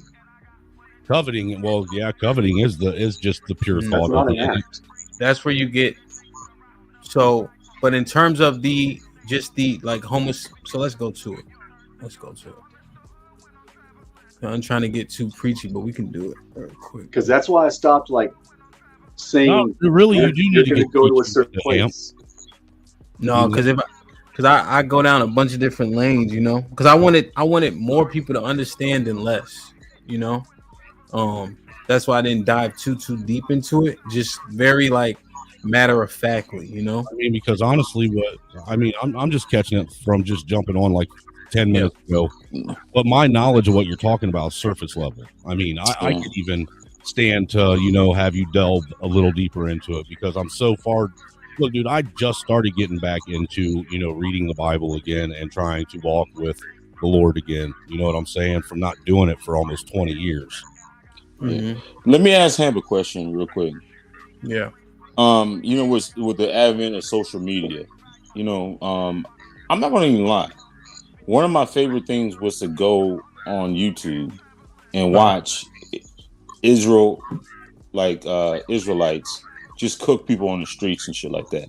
Sure. I mean, do you think that? I mean, is that even like in a semblance, like a typical of what y'all even stand for? Or you think that's an outlier? No, that's you have to. So in the Bible, you have to teach on the corners in the street. Being in a church house is not the way, right? And so that's why Jesus rode with people who was about that life. I'm saying, like, one of his disciples' name is Simon the Zealot. They wasn't out there playing. You've seen Peter pulled his sword quick, right, and cut off the ear of the soldier. You know, Jesus told his disciples, if you don't have a sword, sell your extra garments and go get one. So they weren't out there playing. You know what I'm saying? They weren't out there playing. And also Isaiah 58 as an example says, cry aloud and spare not. Let people know their transgressions. So when you see the yelling and all that, you bring it out in a particular way to captivate people, but it is provocative. I mean, but okay. Sometimes like I feel like you call out when you know, like let's just say manosphere talking points, right? Was really, you know, pointed. You know, you're really striking at some nerves and shit like that. A lot of women and, you know, just in society feel like it's shaming. You know what I'm saying? When you really like, you know what? If you slept with multiple men, you're a hoe. If you look at the Bible and you look at the definition of a hoe, that really correlates, right? But, you know, a lot of dudes will be like, oh, no, you just heard blah, blah, blah and shit like that. How do you feel about that? Like, because if you're reading from real scripture, a lot of the shit that these bras are doing is degenerate. It's degenerate. There's no way that you can save them. There's no way that you can say that, you know what? No, it's degenerate shit. Go ahead and expound on that. So what are you asking necessarily? Like, no, I'm just saying, I mean, the thing about it is when like, just say like when somebody goes in on the females, right, and just goes in on their activities, okay, you know, I mean, like erase men, you know, because, you know, they'd be like, men do it too, blah blah blah. Sure. You know, what are you doing? You're a piece of shit. You're a degenerate. You're a hoe because you do this, and this, right? And then there's some white knights that come in there and be like, oh no, not all women, that type of shit. Sure. You know what I'm saying? Yes, what do you feel about that shit? What do I feel about the white knights or the women's conduct? The women's conduct. Well, so I mean, for all intents and purposes, I don't know if you saw the live the other day, but we said the majority of women are hoes. Thank you. That's all I want to hear. That's all I want to hear. No, we'll just keep it at that. Yeah, no, I mean they are. The But things what you are the say, men? whore makers. Well, and these women, they're going to say hoes. They don't have a purpose until someone gives them a purpose. Yeah, we are whoremongers, right? And it's just the connotation of it. But John, we were actually talking about it the other day. Like, do men need to change how we doing things? We always saying, right? Yes. That it's our nature to want to sleep with multiple women. But we also know majority of men don't even have access to multiple women. So what are we even talking about, right? And if we don't want them to be whores, but we keep having sex with a bunch of them, what does that make them? And so are we, at that point, are we complicit? Well, can I ask you this, Hamp? Yes, sir. Is it safe to say that a lot of men that sit and advocate for the having multiple women, they're actually sitting and using the Bible as a reference to be able to go out and just sleep with multiple women, when really the Bible, when it references that, they're talking about men having multiple wives, not multiple side pieces. That's correct. 100%, yes. And you have to, and so I can show you guys that too. But yeah, so not the funny thing is, but adultery is actually sleeping with another man's wife. Mm-hmm. Adultery is not sleeping with single women. And that's because the only way you can have a wife is by having sex with her. That's how you consummate, right? We know that. Mm-hmm. And so in the Bible, a bunch of guys have a bunch of wives, right? Solomon has 700. Moses had 2, so you have to sleep with them in order to make them be your wife. So there's no way sex can be adultery. But if you sleep with another man's wife, that's adultery. Point blank, period. Now, if a woman sleeps with any other man other than her husband, that's adultery. It doesn't matter if he's married or not. So there's a difference there. There's in Genesis 38, Israel, his name was changed. One of his wives becomes sterile. So his wife takes her handmaid and gives her handmaid to Jacob so he can have more babies. And God praised her for that and gave her hire for that, because women understood their purpose. Well, but there's been prostitutes all throughout. Triple Black, Israel, his name is Jacob, Israel, Israelite, right? That's the lineage. Mm-hmm. He slept with a prostitute. But having kids in the bloodline was so important. There's 2 brothers. So one brother died. So God said, okay, to keep your brother's line going with that woman, go sleep with her, right? To keep the bloodline going with her. But his brother didn't like his brother that died. So he had sex with her, pulled out and nutted on the floor. God killed him for it. Oh, shit. So women had a distinct purpose, and they knew their purpose. But Triple Black, what we're seeing out of people in general is the Bible told us it was going to happen 5,000 years ago. Mm-hmm. So I was going to say, isn't this all prophecy? Yeah. Well, when you separate yourself. Oh, I'm sorry. Go ahead. No. What I'm saying is, with some type of mandate, do you think women will be purposeful? I don't think you can mandate it anymore. I think it's too far gone to even take away what we've given them. No, I'm just saying naturally, like just in a regular state, you'd be like, hey, you know what? You women become purposeful. Do you think that they're gonna do it, or they're just gonna rebel against it? Because what you see a lot of times is like anytime that you mandate something for them to be purposeful, they automatically be like, I think it's like some type of slavery or some type of bondage, or you're trying to make me do this and I don't want to do that and shit like that. I mean, we've never been in, I guess from a human perspective, we've never been into a space to where they had so many choices. Women? And it's, women. It almost makes me think like their nature is not to be purposeful. Well, correct me if I'm wrong, Hamp, but yes, sir. Wasn't there something also in Genesis about after the original sin of Eve that she actually would receive two curses? There was the one that she was to bear children and have the birthing pains, but the other one was that she was going to actually battle and constantly be at odds with her husband over control or power.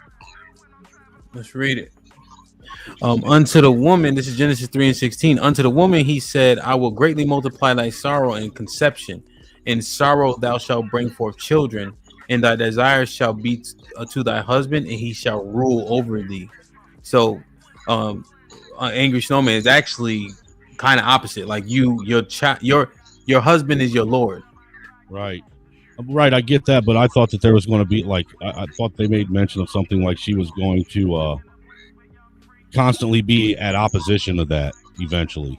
That she was always going to be pushing back towards him being the Lord as far as her wanting to be. Well, let me show you. Be the head. I mean, I could be wrong. I could have. You're not. Hold on. Watch this. Hold on. Look at Lilith. She was forced to she was going to be lustful forever. She was going to just crave lust. Is there proof of Lilith's existence even though really, or is that still myth? Well, I mean, there's not proof of a lot in the Bible, you know what I'm saying? Look at the story of David and Goliath. Now we know Goliath was probably disabled. He suffered from gigantism.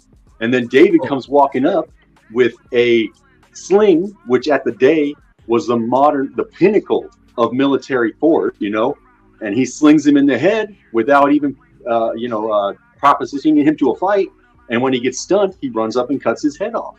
And now we're like, oh, it's like David and Goliath. Like, no, because the evidence shows this. I mean, isn't Lilith the seed of the modern harlot?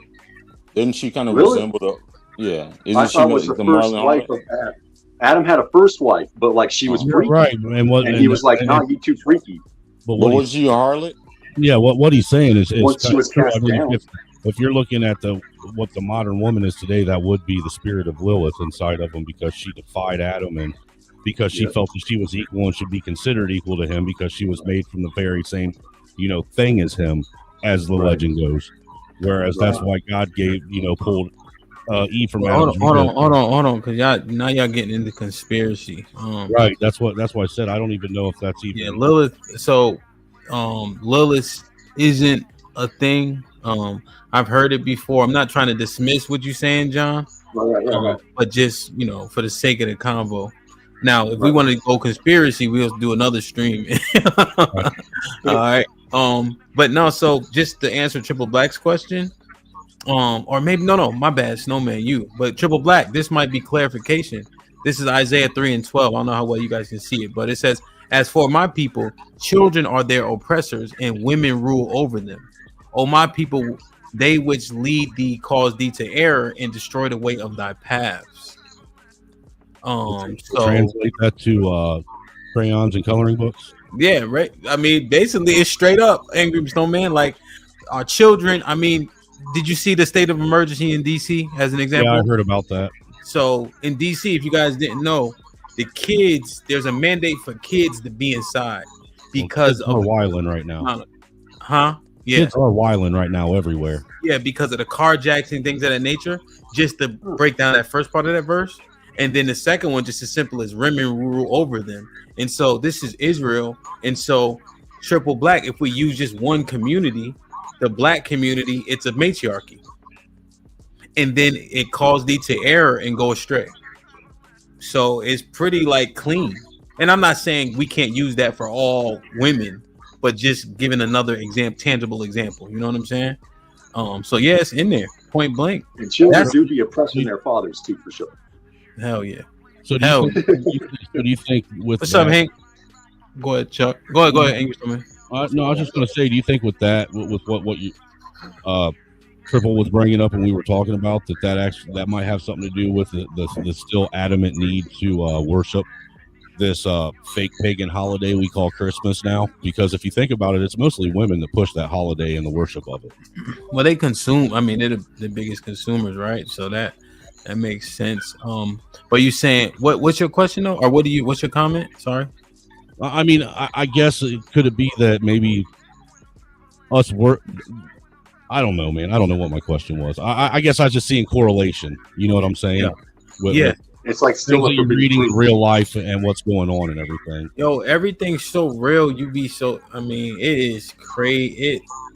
That's why it's so profound to me. Because when I start reading because you know the Bible says, Nehemiah 8:8, right? It says the congregation's there, right? Mm-hmm. And then there's somebody who's literally reading like a scribe, right? And then the most qualified people give the sense. So when people are up here talking about, well, I interpret it how I want. No. Back when we used to read it, there's people who are qualified that would say, this verse means this verse means this, and they would say verse and then tell you what it means. Right. Not like when you go to church, it's a 45-minute monologue with 2 verses in it. That doesn't make a lot of sense. See, I didn't go to a church like that. I went to a church where it was just like you said. They would say the verse and they tell you what it meant, and then they correlate that with another verse and let you know what that meant and how that tied in, and then bounce to another verse. And they were like, dude, my pastor was all over the Bible when I was a kid. All over the Bible. Isaiah 28:10 says, here a little, there a little. And you need 2 or more witnesses to prove your point. And so by witnesses, it's just you get a similar scripture to your point out of 2 different books. You got 2 witnesses. You know what I'm saying? Out of one of the 80 books. Hank, what's popping? Did you want to comment on something? Man, I'm sitting here listening, learning, brothers. I ain't gonna lie to you, man.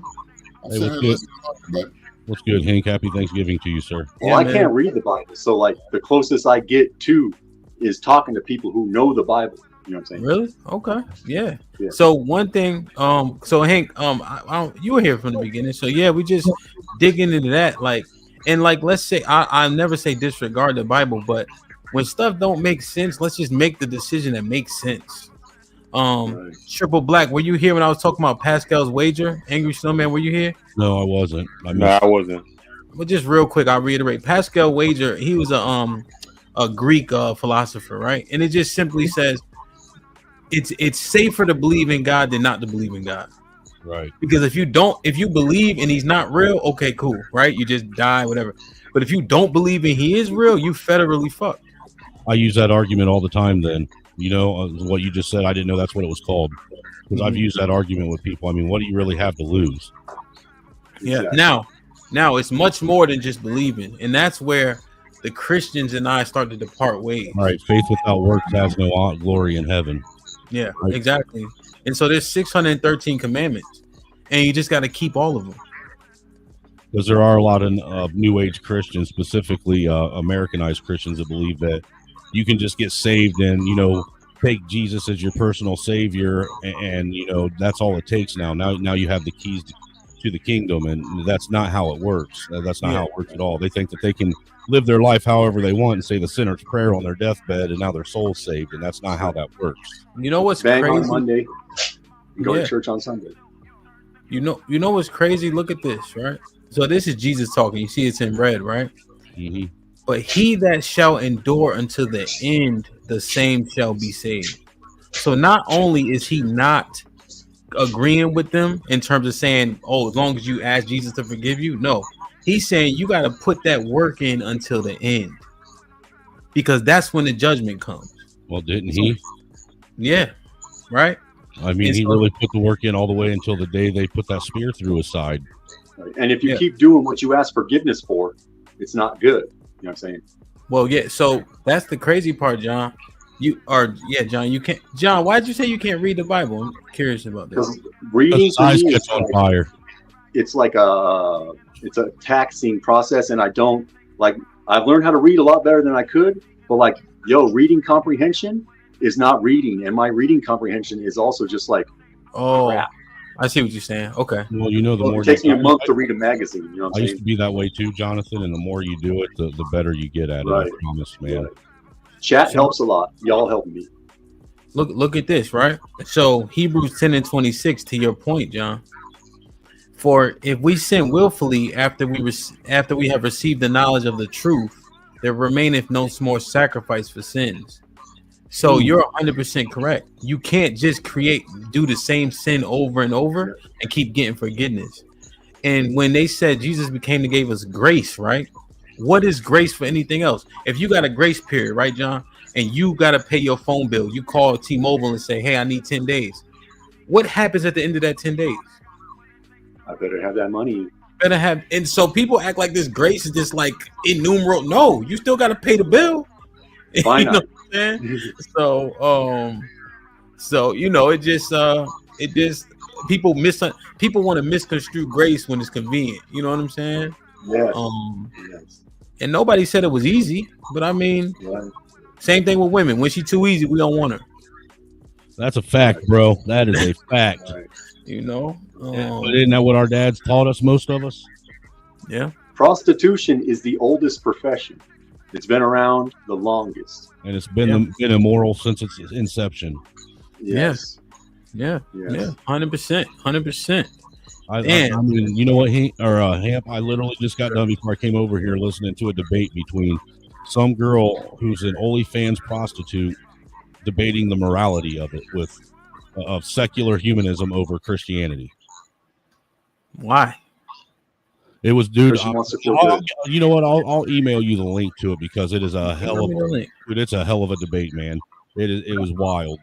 Now, one thing I just want to tell the Christians, right? Because is our majority of our country still Christian, right? They're either Christian or Orthodox Christian, which would be different sects of the Catholic religion. Sure, right. And because Christian is believing that Jesus is the Christ, right? So correct. Catholics fall under that. Correct. I just want to make sure you understand, like, when you're saying that the law is done away with, be careful with that, because you would have to prove that where it says that at. And Jesus very articulately says that the law is not done away with, because when they say that, it allows them to just do whatever, eat whatever, right? Because you can just be forgiven. It's a new covenant, right? But then if they have to prove it, they're going to have a tough time doing so, right? And again, that's where you want to err on the side of caution. Keep the commandments, because that's what God says, and you might be all right. See, I've always had a hard time, I guess, grasping onto that whole thought that the Old Testament has no value or was basically not relevant or necessary anymore. You know what I'm saying? Because my thought always was that, well, if this isn't rule or part and parcel with the New Testament, then why are you even teaching it to us? Yeah. And think about this. This is simple. When Peter and Jesus, when they're referring to scripture, what are they referring to? They're referring to the Old Testament, the first 5 books. No. So they're referring to the Torah, but the Torah, which was the first 5 books, right? Yeah, but yes, the Torah is the first 5 books, but they're actually referring to all the prophets of the Old Testament. Jesus literally in Luke 4 busts open the Bible and start reading Isaiah. He reads the part he wants, closes the Bible, the book that existed back then. Right. So they read all of and that's what scripture. So you can't do away with that, because that's what Jesus referred to teach people.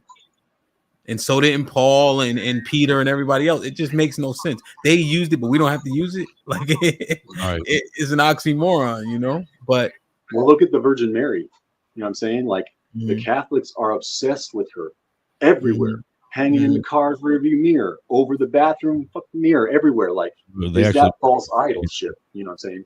They do worship her like a deity. See, and that's what I'll be honest with you, Hamp. That's why I walked away from the faith for a long time, because I've told you, I went to a Catholic school.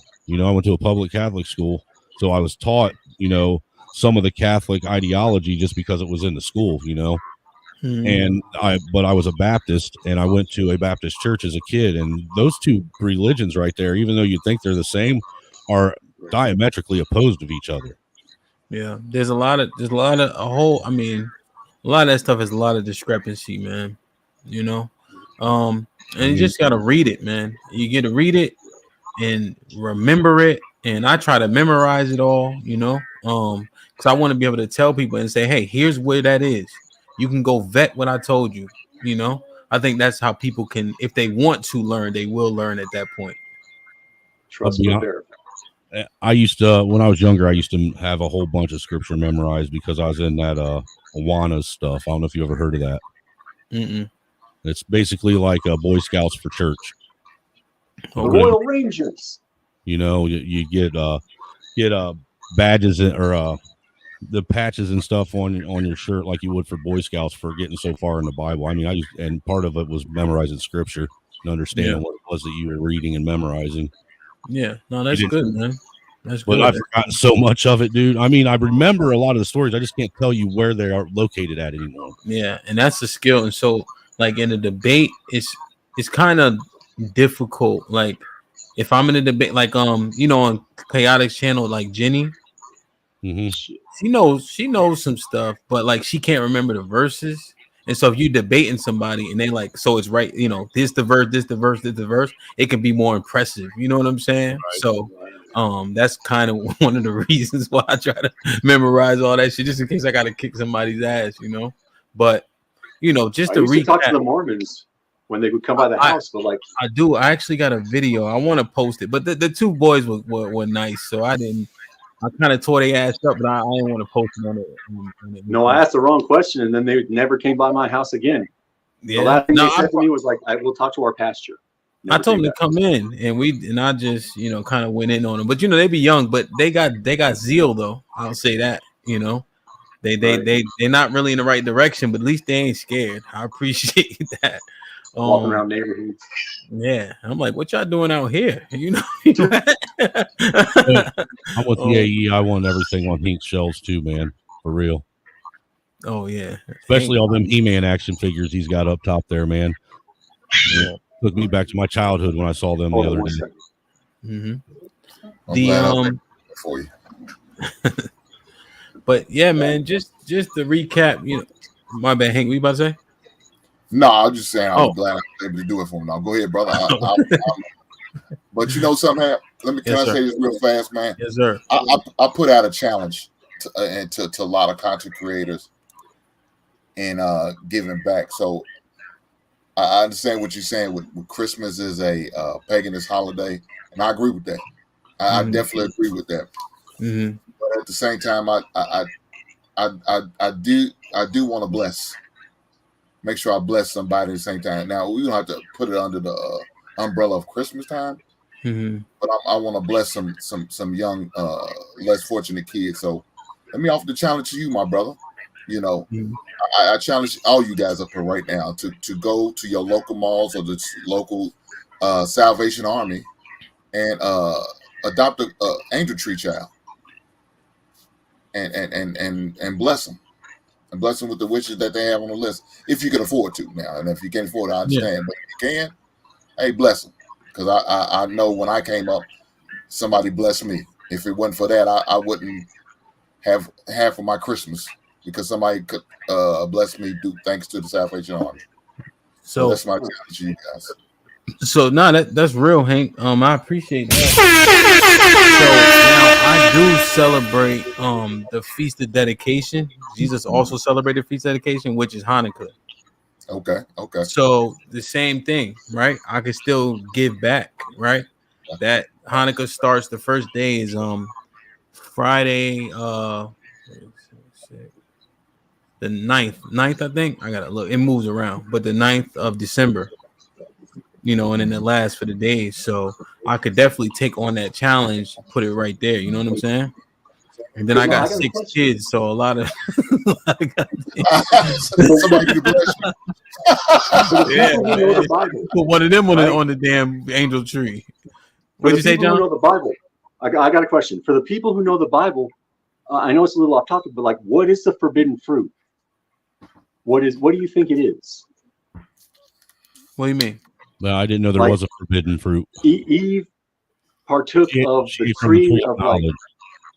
Right. So, like, what is the actual physical? Like, what did she take? Manipulation. Manipulation. Yeah, that's what she took. She got manipulated by the serpent, who was a man, right? Who talked her into doing some things she shouldn't have done against the Most High. And then what's crazy is Adam was so goddamn soft. He listened to his wife, and then he said, "God, you gave me her." He blamed God for the whole thing. You know what I'm saying? Yeah, but Adam was the one that asked for her. That's true. But you know something, you saying that, man, and my spans back to some of these weak ass dudes we still have in 2023. Yeah. Blaming these women on why they got pregnant, man. You lay down. My you know him. I don't care if she told you to take the condom off or whatever the case may be. At the end of the day, you didn't have to do it. She didn't make you do it, or there will be a different situation. Yeah. Shout out to that, man. Well, I mean, I get it because like Satan is a manipulator, you know. Yeah. That's what it was. You know, the knowledge that the purity was gone once she was manipulated and took on that knowledge that was placed upon her. You know, people will call it like good and evil. Matter of fact, Q here. You know, some say she wanted. Some say that it was her wanting to have the knowledge of God. So that's what she was given, to be able to see with the sight of God. And just to clarify one thing, Snowman, Adam didn't ask. God just saw that Adam needed a helpmeet. Sometimes a man doesn't have to ask, verbally, man. Sometimes just the way he is and presents himself. Body language. Yeah. Well, he was missing something. So that's why God had blessed him or cursed him, right? You think about it. I mean, I think I think the jury's still out on whether or not it was a blessing or a curse for some. Yeah, it's hard, man. It's not easy. You know what I'm saying? And like what Hink's saying, we do a lot of copping out. To, and when I have the arguments up here, I use the same talking points. Women have 30 different contraceptives. You know what I mean? You have to carry the baby, so you should be more thoughtful. But how many women have we manipulated out of their underwear? Right. Like, come on, man. You know what I'm saying? Like, not saying you guys, but just men. Well, look, whether we manipulate them out of their underwear or not, at the end of the day, at the end of the day, yes, though we have responsibility, the end responsibility in today's society of whether or not a woman becomes impregnated, specifically in the Western world, it all does fall on the woman, because a man cannot just take it like they can in some countries still today, and like they used to be able to, just basically, take the shit from a woman and there's nothing she can do about it. That ain't how today is. Mm-hmm. But only thing I push back to Hank's point is, how do you compromise your right as a leader in that, even in bliss, and then blame her? Because we can't leave when we want. We got to leave when we have to. That is a fair point. You ain't wrong, but I'm just asking. Go ahead, Hank. You ain't pushing back when you agreeing with me. I don't feel like these dudes should be making excuses. And look, I agree with. Look, I see what you're saying, Hank. Granted, I've never, it wasn't until I got on YouTube that I even heard these arguments about that, like whose fault it is that semen got in a woman's vagina. I never heard this argument before 3 years ago when I got on YouTube, and I thought it was the weirdest thing, because I just thought it was automatically assumed by men that if you nut up inside a woman raw, yes, you're going to get her pregnant. I thought it was an automatically assumed thing by women that if you let a dude nut up inside you raw, you're going to get pregnant. But like, copulation is just so different for each one. Like, we don't have to let anyone into us. You know what I'm saying? Ours is like an outside force, whereas the woman has to be like, hey, come on, like, it's okay. John, you heard me say it before, I'm sure. Women be like, well, what's so different about us having sex with a bunch of people and you? And I say it very simply. It's a difference between giving dick and taking dick, period. That's a fact. There's no evidence. It just like I like the thing. Did y'all hear what I was saying the other day about what is toxic masculinity? Because I think that there is a such thing, but not what people think it is. I think the toxic masculinity is that man who's passive aggressive, that's looking for a 50-50 partnership, that doesn't stand up, that isn't chivalrous, right? That's having just multiple women sexually, right? Not standing on things, going Dutch. All this weak cowardice stuff is toxic masculinity, right? That's fair. You know, acting like they got a high EQ. You know, you hear that term now on YouTube because he's sensitive, he in touch with their feelings and all this. No, bro. You know what I'm saying? We lost our way, you know? Like, what's not toxic is men not crying from stubbing a toe. That's what you're supposed to do. You know what I'm saying? Like, it just. But that crazy. shit hurts. It does, yo. It hurts. You know, it hurts worse hitting your shin on a trailer hitch. Yeah. Hey, check the back check. Okay. I want to make sure it was good. Yeah. I said, yeah. Okay. Yep. I appreciate that. I put it in thing. Yeah, what's that old proverb say that a key that unlocks many locks is a master key, but a lock that is opened by many keys is a faulty lock. Yeah. Exactly. But I just think we as men, you know, the men up here, we got to do a better job, I think, overall, you know. And you know, Angry Snowman, I think we had this conversation before. Like, white men have let the country kind of fall by the wayside. They absolutely have. You know, there's no pride in white America anymore. White America has become nothing but beta, and they basically submit to all kinds of bull crap when really they should be standing up and leading the nation. I mean, we are the majority, so we should be leading the rest of the men as the majority. Mm-hmm. Right. And but what do you men think often. Go ahead, Jonathan. What do you think led to like the drop in testosterone? I'm not saying that's the problem. I'm just all the soy-based products people are taking in. Because they say we each one of us eats a credit card worth of plastic each year. You know what I'm saying? So like as we get our environment more and more toxic, it's I feel like it's going to adversely affect. Well, I think I'm not saying you're wrong at all. I don't know enough about that per se, but I think it's the teaching, you know? It's like suffering in silence, right? Is so frowned upon. I'm not saying we should do it 100%, but there's something about that makes a man regal, that makes a man. You know, when the family's crying and he can at least hold it in front of everybody, you know?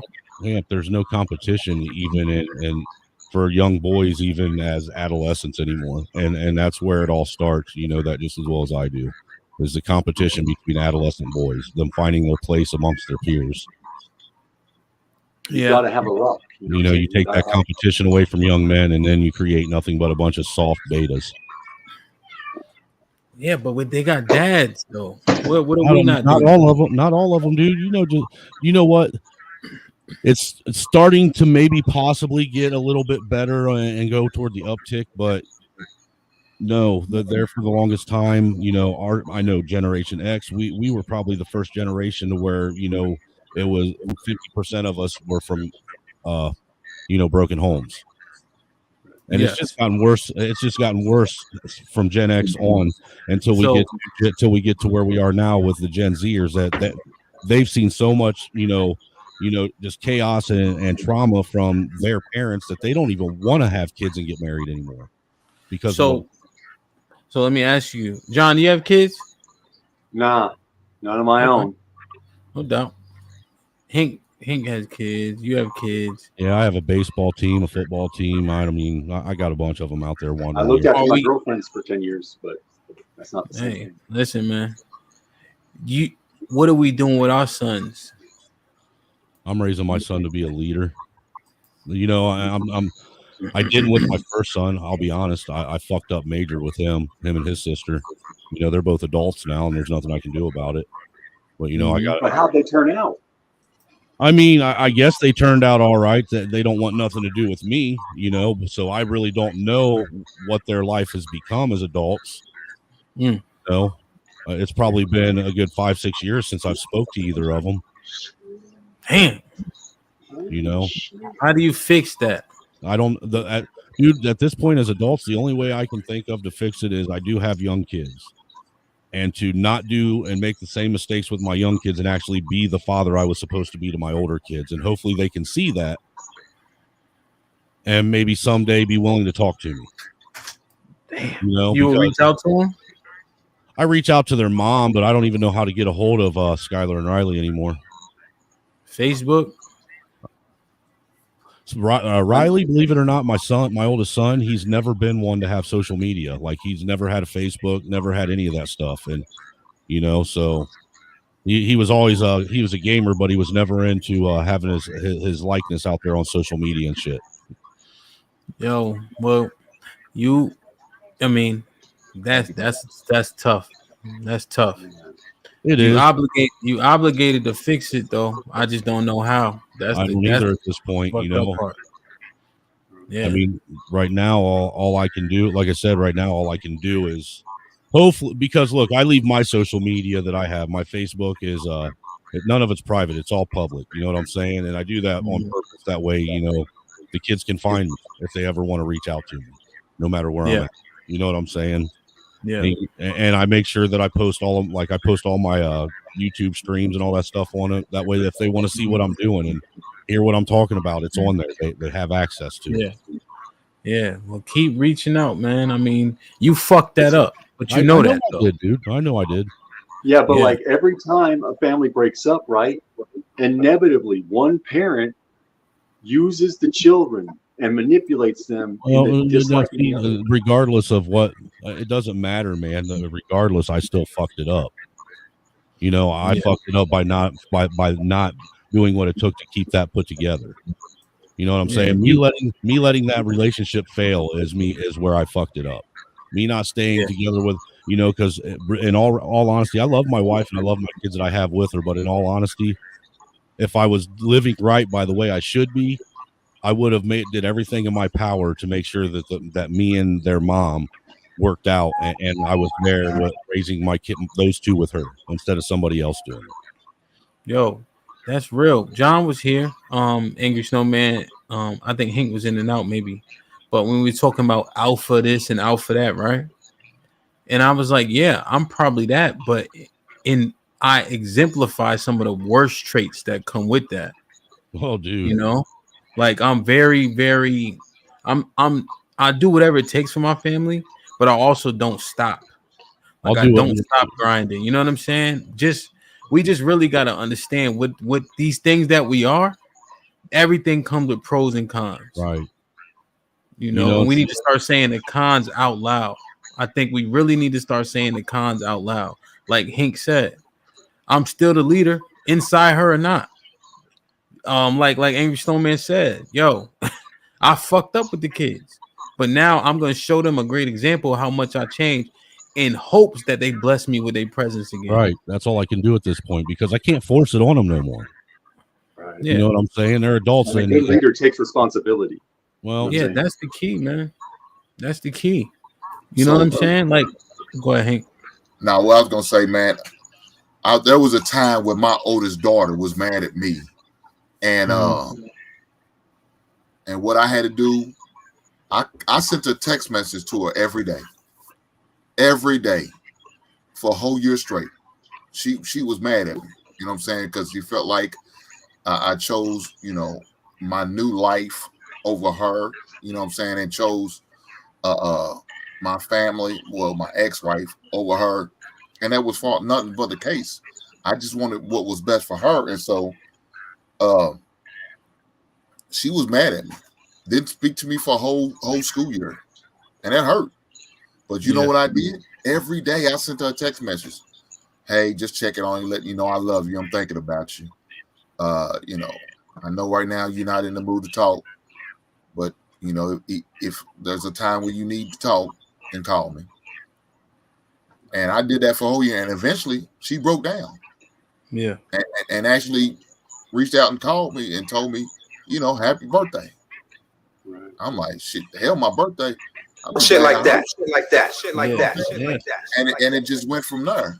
You know, she was mad at me because I sent her back to her mother. She was living at me, but at the same time, I said, "Look, I got you to a certain point, but I need for you to learn how to be a woman from your mother, not from your stepmother, because you know she can only tell you certain things that you're gonna receive and accept. So I need for you to learn from your mother. So and plus, you know, California had better school system than what they had here in Kentucky. So that was another reason I wanted to send her there.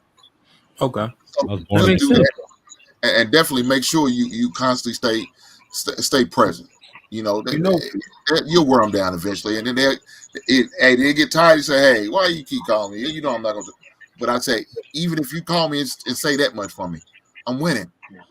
But you know, actually took the time to call me and tell me you didn't want to hear from me no more. You know, I did that for a while early on, and then you know, after a couple of years of not getting no response, or you know, getting told you basically F off. You know, I just honestly, I stopped putting my. No, that's what my daughter said. Okay. To me, my son, I've never since he walked away, I've never been able to get a hold of him, like ever. Like when him and his sister left, I always had his sister's number, and they lived together with their mom, so I always got a hold of him through his sister generally, you know, because like I said, not only did he not have you know, any social media, but he didn't carry a phone or anything. He if you wanted to get a hold of him, you had to call their house phone. You know, he preferred the old school way of things where, you know, I don't know why he just never got into that whole new age stuff, you know, but after a while, and it was forever. I guess after a while of hearing her tell me that, you know, basically just to F off, or like I said, she'd just ignore me. I mean, I just got tired of being hurt by it. You know what I'm saying? Well, let me tell you something real quick. Steve, thank you for the cash. Appreciate you as always, man. I think this show is different. Snowman, one thing we want to hear is why and not why not. You know what I'm saying? Man to man, I don't give a fuck why you stop texting and calling. Just start texting and calling again. We are built for it. Fair enough. Point blank, period. You built for pain. You've been through more than enough pain. What's a little bit more if it means being able to talk to the babies? Yeah, you know you ain't lying, man. I have told If you need me to send your $5 ass a text message every morning, then I'll do it. You could be a grandfather. You don't know. That is true. I don't know if I am. She's married now too. Yeah, you could have a grandkid out there, man. Yeah, I wouldn't stop unless she send the law after me, say putting a restraint. Other than that, yeah, I'm gonna harass you, ma'am. I know you said F you, don't call, you know, unless I see a restraining order says I can't do it. I'm gonna continue to do it. And I tell you this: if you can find out her husband's name, reach out to him. Yeah, and maybe he can talk some sense into it. Yeah, that was probably the best suggestion right there. Yeah, hell yeah. That I like that. Let me read this real quick. Omac with the $5. What's up, Omac? As men, we must do our best with an understanding that will sometimes be the best / fail. We are judged the harshest. No understanding or grace giving. Yeah, like with Hank, the kids can't see the forest through the trees. You know, when the whole time that was the best decision. John, I noticed you said, so you've been a stepfather for 10 years? Yeah. I got with a chick and her kid was 4 years old. She's 13 now, but she lives in Kentucky with her dad for like a year or so. You still with the same woman? Yeah. You married her or not? You said, whoa. Nah. She don't want to get married. She don't. Really? I asked her. She's like, no. I was like, okay, Michelle. Okay, well, shit. At least you asked, man. You know, shit like that. After a certain amount of time, it's like, hey, like, if we're just gonna be together, I just engaged indefinitely now. You what? You guys engaged indefinitely now? Yeah, for sure. In here. How hard is it for men, fellas? It's only as hard as they make it for themselves. You think so? You don't think that there's just society around you that makes being a man a tad bit? No, I think life throws things at you to mold you and turn you into the man that you're going to end up making yourself into. Honestly, I mean, I honestly think that we're prepared early on in life with some of the things we go through as kids and young men for whatever kind of nonsense we as men are going to end up doing to ourselves. I think that's does that make it? But that doesn't make it hard though. What's hard? It's beneficial. Doesn't make it not hard though. I see what you're saying, but go ahead. I'm just saying, what's hard though? Well, like you said, well, hold on. Before I qualify what you said, I think. Let me see what Hank. What do you think? Yeah, I think it's hard. The hardest thing is the expectations. And if you know anything about sports or played any sport, expectations is the hardest thing to ever try to live up to. Yeah, because So, it's easy to fail at it. Let me ask Nobody you, ever lives up to all the expectations either you have for yourself or other people have for you. Hank, can I ask you this then? When you say that it's hard because of the expectations, are you saying that it's hard more so because of the way other men, your peers, look at you and see you more than anything else? Fuck what y'all think about me. It's about what I think about myself, and that's what matters. Look, your expectations may be down to the bottom, dog. Mine's. I don't have a ceiling. Well, I don't want to mess up the saying like my man George said. The sky, the ceiling is the roof, or the roof of the ceiling. Y'all remember that? He said that one time. No, there is no ceiling. My expectations are high. You know, and I'm more than likely I'll die not ever hitting my expectations because I expect so much from myself. So it's not about what other people expect from me. It's about what I expect from myself. But where do those self expectations come from, though? I mean, they got to come from some sort of outside source, or the way other people perceive, or how you want yourself to be perceived by everyone around you. Yeah. So they come from my experience and what I experienced say as a child. So my dad wasn't in my life, right? So my expectations to be the best father I can ever be. And I challenge and I'll share with you about my daughter not communicate with me. That hurt my expectations. That hurt my feelings. That hurt my pride. But at the end of the day, I still have another child. I have to make sure I'm be the best father too. I just had to make sure that I had continued to reach out to her and let her know, hey, just because you live in California doesn't mean I love you any less. You know what I'm saying? So I had to make sure that I had to do what I needed to do to let her know that her father's still here for her. But at the same time, I didn't want to be like that man to sit there and say, the hell with her. I can't do that because I expect too much of myself. Yeah. Because I know what it's like not to have a father in her life. And I don't want my daughter to ever feel that way. I don't care how far across the globe she is or what other state she's in. It doesn't matter to me. Right. Yo. That's just oh shit. Javed. Yeah, Javid, thank you much for the cash out. Shit like that. Yeah, this is a different vibe, man. We having It's church, man. We're having church. Yeah, man. I think sometimes you need it. Now, don't get me wrong. I'm gonna get back to the bullshit on Monday for sure. But I think it's This is I think needed it's for men fruitful. to fellowship like this. So for me, I'm just thinking about what Hank was saying, right? In terms of the expectations. So I'm thinking back to like high school football. So I got a cousin, he like 6'5". He like, he like a prototype, but he didn't have the same heart I had. And my grandfather, God bless his day, he'd be like, oh, such as, talking to my cousin, he gonna be this, that, and the third, But I was always the man. I played varsity, as like the end of my freshman year. You know what I'm saying? Like I didn't understand it, but I didn't have the stature as my cousin did, And I remember I got hurt my senior year. First game back, I'm not exaggerating. People that know me are watching. I had 20 solo tackle that game. And the response was like it was almost like fluky. You know what I'm saying? And that shit bothered me. I'm like, that's 20 there's nothing fluky. I know. I know. Like record breaking in high school and shit. Yeah. Was he playing safety? Linebacker. Oh, okay. Yeah, yeah. I was about to rip your whole nah. goddamn defense. Goddamn safety, I nigga, all mean, that. hey, No. Defense was shit. hey, Ham.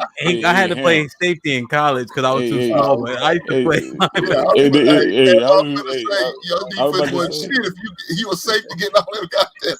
What was I your mean, line yo, Ham. They call you short stack. My bad, man. But anyways, the reason I got on this damn what's name, man, because I'm like, my high school had a 4-point lead with 10.7 seconds left, and they kicked that bitch deep. That bitch went all the way back, and they lost. They could be in the Final Four right now. As a coach, man, what do you think about that? Wait, so you saying a kickoff? They kicked that bitch deep. Lead? They had a 4-point he ran it lead. back? Yeah. I mean, how much time on the clock? 10.7 seconds left. Oh, they should have squibbed that. They should have squibbed Everybody in their mama. I mean, that's what I want to get off. Look, I don't even know nothing about football, and even I know shit they shouldn't have tried to run that back. They should just try to get as many plays out of it as possible. 10 seconds. They let them run it back.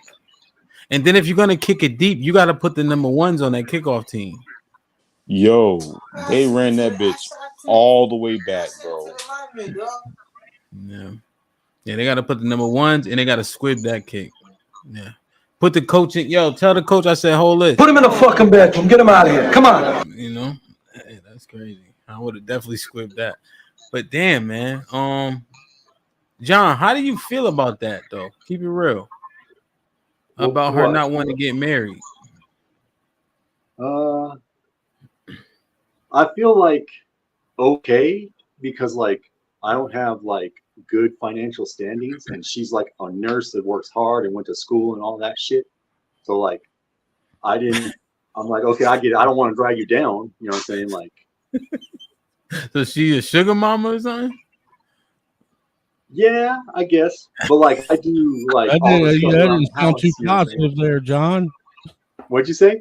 Yeah, you didn't sound too positive about that there, John. Hold on. Let him finish. Because like we run a cat rescue, you know what I'm saying? So like she appreciates like, hey, she don't be doing no cat boxes, she don't be giving the cats medicine, she like doesn't do any of those aspects. You know, I do her laundry, you know what I'm saying? But she works all the time. You know what I'm saying? Yeah. All the time. Yeah, golly. John. But I love them. Like Do you actually work, or she does the working? She does the working for now, for sure. I was going through some medical shit like these last like 6 months. Wow, man, that is interesting. Oh, let me read this. The Loud and Strong podcast with the $5. There's no elevator in manhood. You gotta take the stairs. It's not easy, but the character that comes from adversity is worth it. 100%. 100%. I like that. We need to what's that called? Lament that, cement that, something. One of those things. Look, Ham.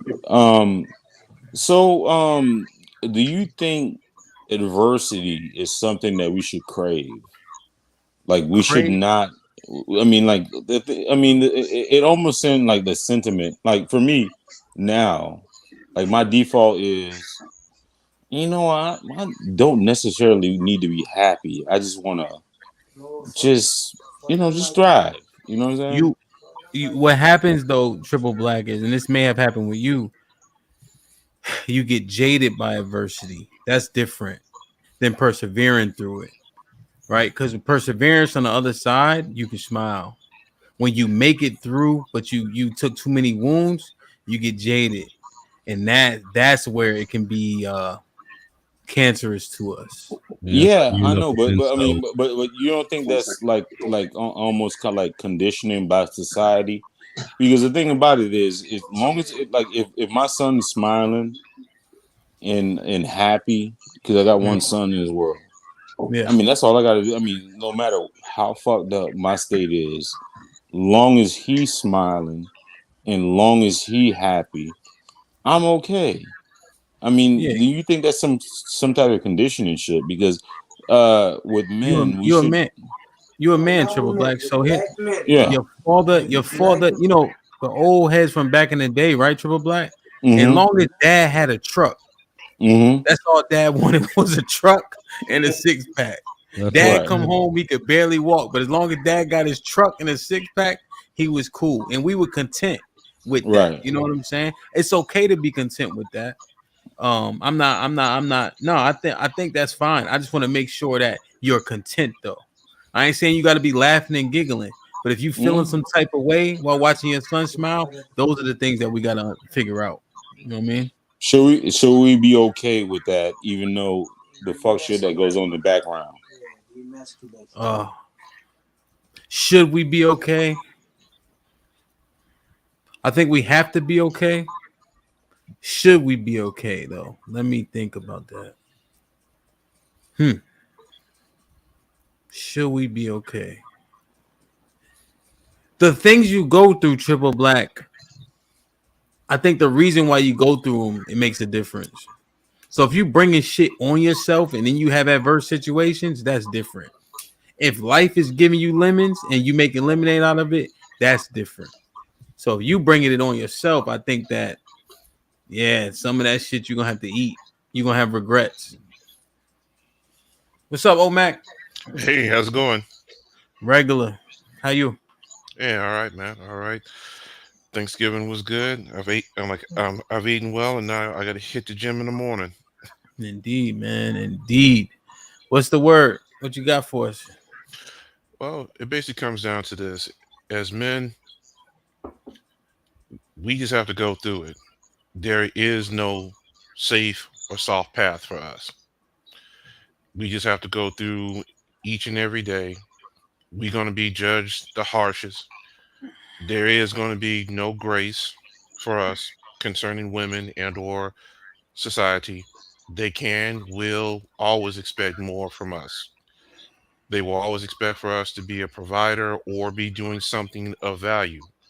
If you are a man and you are not showcasing some level of value, then you will not be there. They they do not need you, and society does not need you. You will basically go in your little corner and die, and nobody won't think the most about you. I mean, that's the way that it is. And then, like as I basically talk to my sons, even the men that I mentor, and I basically talk to them about their generation, about their lineage. You know, your lineage and like your lineage is done through your sons. It isn't done through your daughters. Your daughters is your history. Your sons are your lineage. If you don't have any sons, then you don't have any lineage. Most men believe they are better in some aspects than the previous generations. And if you believe that, then you should want sons. You should want to basically sit there and see that your son has done better and is doing better than you. And you should also make sure that you're doing what it takes to put them in that position for them to be better than you as well. So like that's kind of like my thoughts on that. Yeah, I think you're right. Omac, when I was my son is the last person born out of my 6 children, with 2 sets of twins. Woo. And I was content with the girls, yeah, and they all 2 and under. Well, the four are 2 and under. So so I was content, right? You like, yeah, I'm good with the daughters. And so my wife wasn't supposed to get pregnant again, but I can't miss, so I was sick, right? Just with all the mouths to feed. And then we go to get, because with the twins it's high risk automatically, so we got ultrasound every week, and we got the blood test, to just you can see everything, any deformities, deficiencies. And so I leave out I'm on a work call, we doing the 10th ultrasound. And so I'm walking out because it was my turn to talk, and then they were like, "Oh yeah, she's a bad girl." The ultrasound person was saying that about the first baby. So I just walked out. I'm thinking it's all girls. Like, I'm legitimately thinking that, right? Why would I think it's 5 girls? It's what? How many girls is it already? 4 girls already. You know, I'm not thinking Right, I'm gonna right. get. I walk back in and she's like, "Babe, it's a boy." I don't cry for nothing. My Mhm. eyes got so watery. I'm like, "How the fuck?" I said, "I need a blood test now." Like, see who kids these are. You know, like, You bro, it foul, was the man. You foul. yo. I said, hey, ultrasound. It was a guy. I say, hey, ultrasound doc, can you do a blood test? He That's started funny. busting out laughing, but yo, it hit me, man. You Yeah, 100%. Like, I'm yeah, like, yo, this is me, you know. So you're right, right. right. Hey, look. As I tell people all the time, nobody gets it until they have their son. Hmm. When when you finally have your son, you know there's a continuation then. You know that there is going to be a part of you that lives on. Because Yeah, like you have to remember, as much as you love your daughters, when they get married, they don't keep your name. They Right. take on their husband's name. Now, yeah, true, lately in the last 30, 40 years has been the dash, da da da, I'm a Johnson dash, da da da da. Okay, yeah, I got it. But for the simple fact is, when your daughter gets married, she loses her name and she gains the name of her husband. That's why when you look at anything, particularly like in any type of legal documentation, and especially like when you basically look at, like when you basically look at biblical, everything has gone through the bloodline of the son. So that's a critical factor. And look, yeah, I can understand the same thing. Man, hey, look, when I basically found out, look that I had a son, I was like, I mean, look, I'm a tall, big dude. yeah, I basically just kind of moved over to like the side and I kind of closed the door, just me, like my wife, and I cried. yeah, But, I wasn't gonna do that in front of everybody else. yeah. Facts. You know, you know, you know, but the fact is, I have two sons that now carry on my name. Yeah, Now, 100%. yeah, I mean now, of course, I wanted more kids, but after four, four cesareans, mama Yeah, gotta take a break. the Mama gotta Saren take get a break. real. Yeah, Yeah, it gets yeah, tough. man. The first call I made, to your point, and I'll get TJ in. The first call I made was to my father. Mm-hmm. You know what I'm saying? He Right. didn't come down to see no other babies, but he made it down for that motherfucker though. You know, TJ, what up? What's up, Hamp? What's up, crew? How Man, y'all guys doing? Doing all doing the right, right brother. thing. Good. Yeah, I just kind of wanted to second. Oh, Mac, and you kind of did, DJ Hamp. I have a daughter, and I had a kid at 38, and I'm 46 now. So I have a Mhm. daughter, and I think about, I love my daughter to death. So don't get me wrong when I tell you this. Some days I'll be like, what the hell what I'm gonna do with this? Right. Because it's like the way I think, what I want, you know what I mean? And especially when I see the volume of young men out here that's going to the left, and I know what can be done or what I can do to change that. I don't have anybody to change that with. My daughter, there's only going to be so much I'm going to do. And I know as a man in dealing with women that, no matter how much time, effort, energy, love I give my daughter, some dirty Dick Dillinger gonna come up can potentially corrupt my daughter. Right. You know what I mean? And almost not gonna matter, how great of a father or how much I put into this girl, or no matter how much I talk to her. And we're not even gonna mention the fact that I don't know about my daughter's mother is not the best influence for womanhood. My daughter's mother, and this is my fault, man, that woman is a fucking dumpster fire. I can relate. I mean, Yeah. she's so bad. The mother is so bad and so irresponsible. I live in a different state than my daughter, but I own a home. I own a townhouse in my hometown. I moved my daughter's mother into my townhouse when my renter bounced because she was so irresponsible with money and stability and stuff like that. I don't want that fucking woman in my house, but my daughter has to have a place to stay, And Yeah. even at my daughter at 8 years old, she's going to be 9 next week. And I can hear little tidbits of stuff at 8 years old that it's like sickening to me because it's coming out of her mother's mouth, you know? Yep. And then I'm seeing, and my daughter's starting to develop her attitude, and she's starting to sound like her fucking mama, man. This is terrible, you know? Yeah.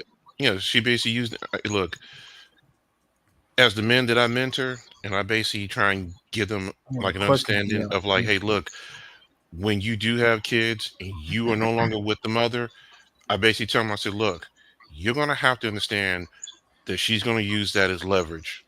Like you two may not be, any longer in a relationship, but she is going to finesse some money out of you. She is going to finesse some resources out of you because one, she's going to always sit here and say it's for it's for your child. A question on. Well, I want to ask y'all more of a provocative question. But TJ, on that point too, Israel, what's popping? What's good, Amp? How you doing, man? Doing the right thing. Salute. What's up, Hank? You on mute, Hank? Yo, TJ, on that point, right? Because I got mad daughters, right? My bad. And I just want them to be that girl in school. Y'all know when y'all was in school, right? Yo, I smashed, or I got with Tamika, and I want motherfuckers to be like, no, you didn't. Ain't no way. I at least want them to be that girl. I don't want them to be like, yo, I smashed Tanya. You be like, so? Like, you know what I'm saying? Because like you said, TJ, somebody gonna come, right? Manipulate, try to do, sweeten everything, right? And women fall for, we men out here acting like we don't be doing our best to manipulate women to get the draws. Yeah, let me explain. Let me tell you guys a quick story. My daughter, my daughter's oldest sister is 20 years old, right? And so this is my level of concern. So the 20-year-old daughter, I have no relationship with these older children. You know what I mean? But the 20-year-old came to me about 2 weeks ago asking for money. And so I actually drove up from Missouri to Wisconsin to have this conversation with this girl, this 20-year-old, face to face. And I told her, don't ever ask no man that's not related to you for no money. Yeah. I said, because you're not willing to pay the price. Facts. That comes with it. I said, men's money comes with a price. And my daughter's mama is sitting there wanting to go in on me. And I told her, I said, you should be giving this girl the game. You know damn well asking a man for money and you this young and your daughter is this fine. You know there's a man's money is not free. And I said, it doesn't matter that I got a child in this house. To her, I'm still just some man. So this is the kind of teaching that lack of teaching that my daughter's going to be getting. I'm concerned. Now, I know it's a little different with your son. If I had a son, and my dad, and I'm on the only son my dad got that could probably produce a legitimate, legacy, and I'm afraid that my father's not going to have one because of me. Damn. So you don't want any more kids, or you kind of? Yeah, I do. I'm 45, man. Having another kid, I don't know. Yo, Israel, what's popping? Real quick, I just want to get Israel. And Israel, did you want to hit on something specifically? Then I want to ask you a question. I want to start with Omac. Not yet. I'm just chilling. What's up, DJ Amp? I appreciate you having me on. How you doing, man? No doubt. Appreciate you hitting the link, my G. No doubt. Yeah, I did a little. I don't think it was a diatribe. No. I think it was just a monologue earlier, just about some of the holidays, how we look at things, family, etc., etc. Now it's just men up here being accountable. You know what I mean? Omac, would you rather have? I asked this question before. A daughter that was a whore or a gay son? You have daughter. Questions, dude. Daughter. The daughter, right? Is it? And the reason why is this is that if you have a son that happens to be gay, regardless of how all that shakes out, everybody starts turning towards you. They start looking at you and sit there and saying, I wonder what's going on with him. Does he have some sugar in his tank? I wonder what's going on in that household for that to happen. That his son turned out that way when, hey, his father is this businessman, this football player, this army guy, and like all these check marks are, that are considered to be successful, and then somehow or another, your son is such a big failure. Then they start looking at you more so. The daughter, on the other hand, they tend to not blame the father as much. Word. Just being real. Israel, I see you contemplating. Yo, that's a crazy question, Amp. Like, wow, neither can I choose none of the above, yo. None of the above, neither. No, neither. Nah, but all jokes aside, yo, I was with shout out to Omac. I was with Omac until the end. I think that when you do have a promiscuous daughter, that the father definitely is looked at, you know what I'm saying? Because it's like, what kind of principles and what kind of morals did you teach your daughter that she's out here in the streets? Not only that, what kind of provision are you providing for your child that she feels like she got to go bounce around or whatever the case may be from man to man? So I think that it is a reflection of the father when his daughter is out there loose, because that means that he didn't really teach her nothing or wasn't really an active figure in her life.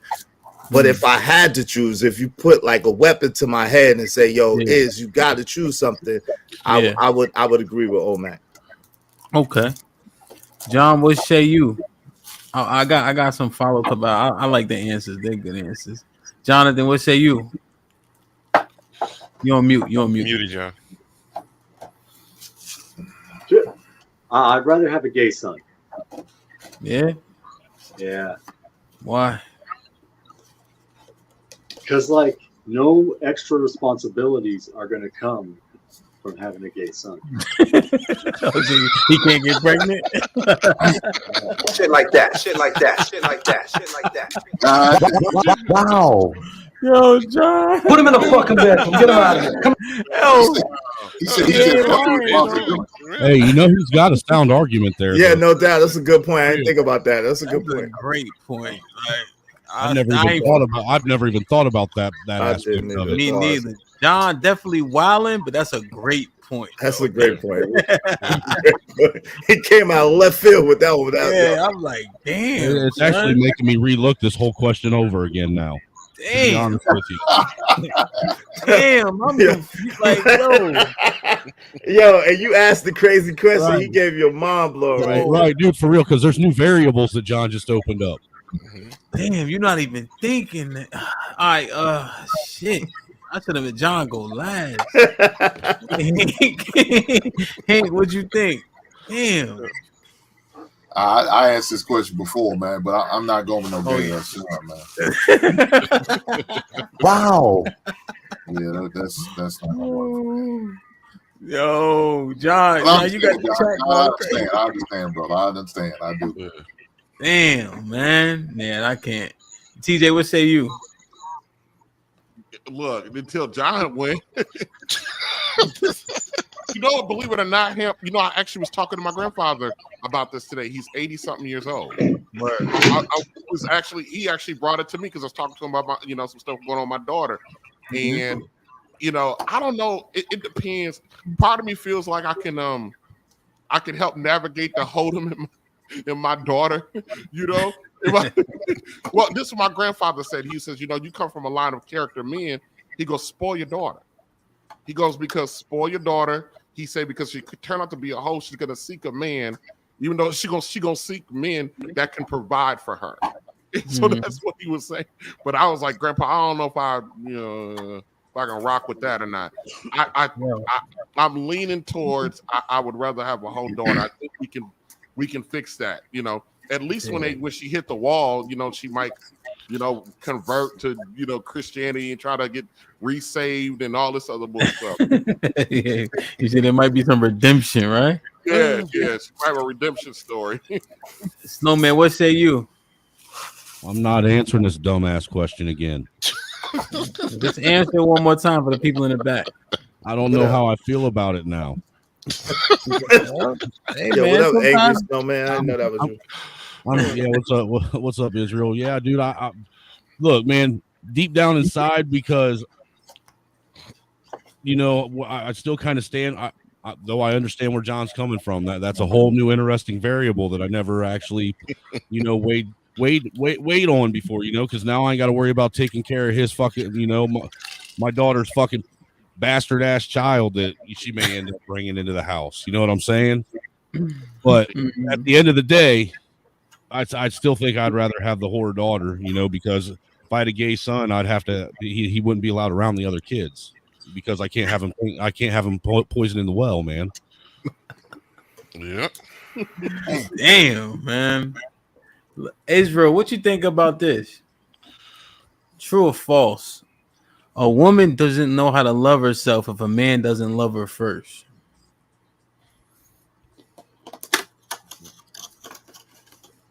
What you think, Israel? Yeah, I'm thinking about. I've heard that said around here before. You know what I'm saying? Around these spaces.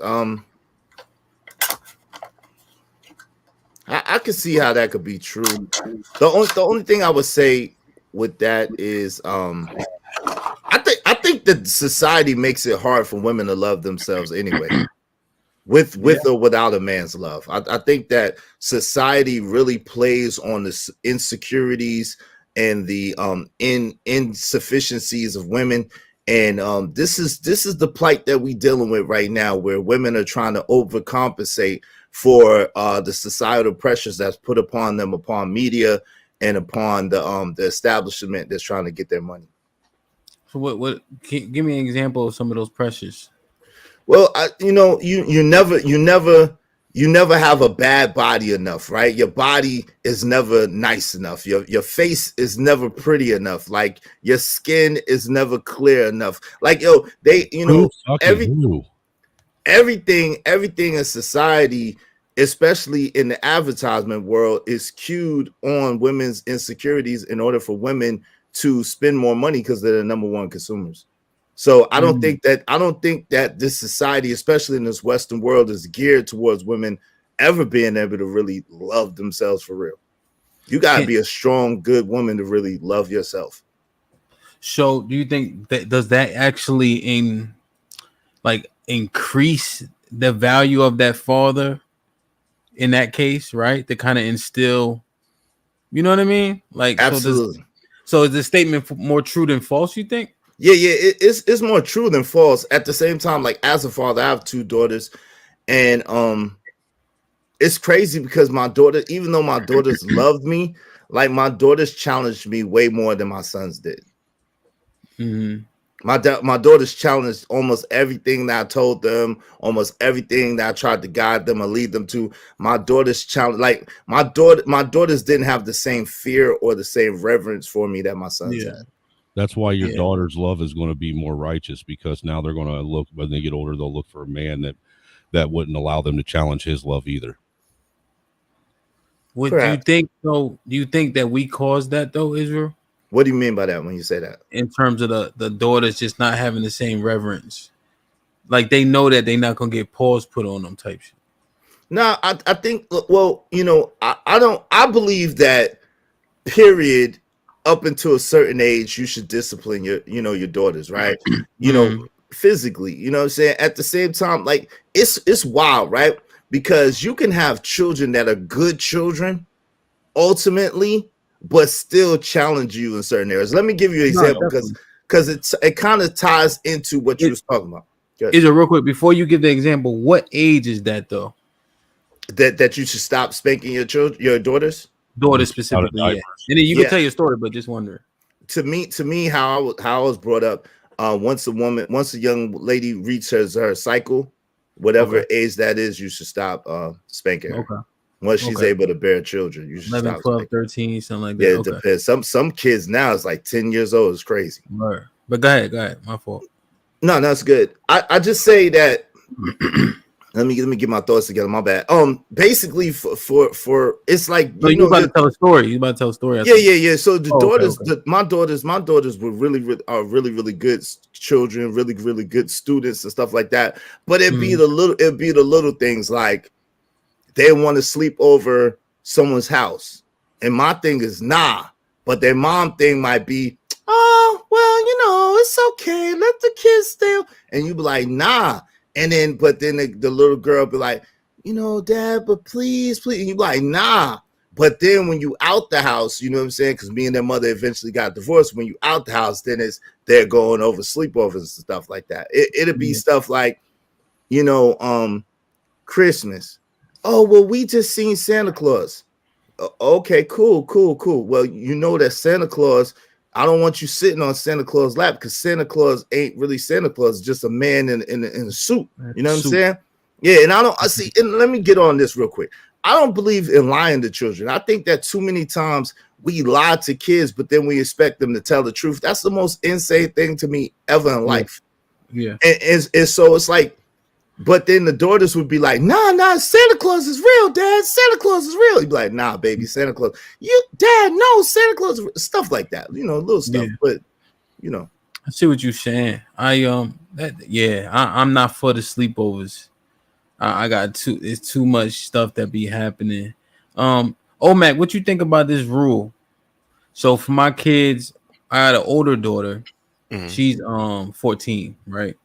But she be chilling. She kind of eccentric, like she like to draw stuff like that. You know what I mean? So she don't really like be trying to go outside per se. But when they do, I'm not gonna implement a curfew. But I gotta pick you up and drop you off. Okay. You know what I'm saying? Or drop you off, then pick you up, I guess. That's what I meant to say.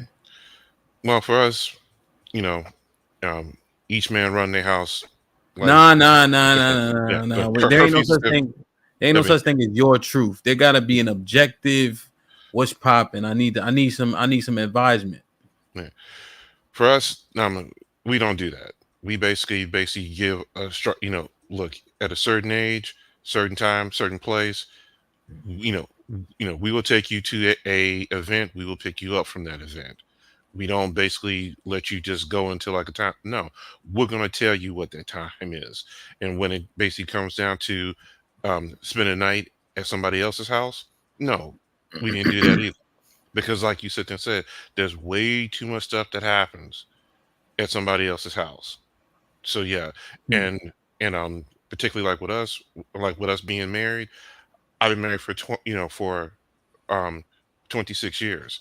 Now, as long as me and my wife are on the same page, I'm like, thanks, then everything's fine. Whenever we're not on the same page, that there's going to be drama, and unfortunately, the kids are going to see that, and the kids, as always, are going to basically try and basically work their angles. They know, of course, their mom's going to bend far quicker than I will. Okay. That makes sense. We were having a conversation, right, Hank, on the last show, and it was like somebody was like, it's such a joy raising kids and all that. Like, it's so beautiful. I'm like, get the fuck out of here. There might be cool moments, but most of it's a bunch of Hold headaches. on, so man, you're not on camera. We don't want to hear you look at this. What you think, Hank? I was like, y'all bugging. Ain't nothing fun about this. Yeah, didn't he say it was easy? I think he said somebody said it was easy or something. Yeah, and I vehemently disagree with that at all. Was he trying to convince himself? Hey, Amp, they don't got no kids. They don't got no kids for real. That's he must be a weekend dad. Yeah, for real. They ain't raised no kids for real. Ain't nothing easy about raising no kids in these days. And it's not fun. Keep it real. No, most of it's a nightmare. Scary as shit. It's scary as shit. Look, it is. Look, with 2 boys and 2 girls in the house, yeah, it was a challenge because, of course, anytime that me and my wife, like I said, if we wasn't on the same page, there was going to be some issues. And then, my wife, throughout the years, my wife never wanted to be the bad guy. She never wanted to be the bad guy. So my wife, of course, was always willing for me to be the bad guy.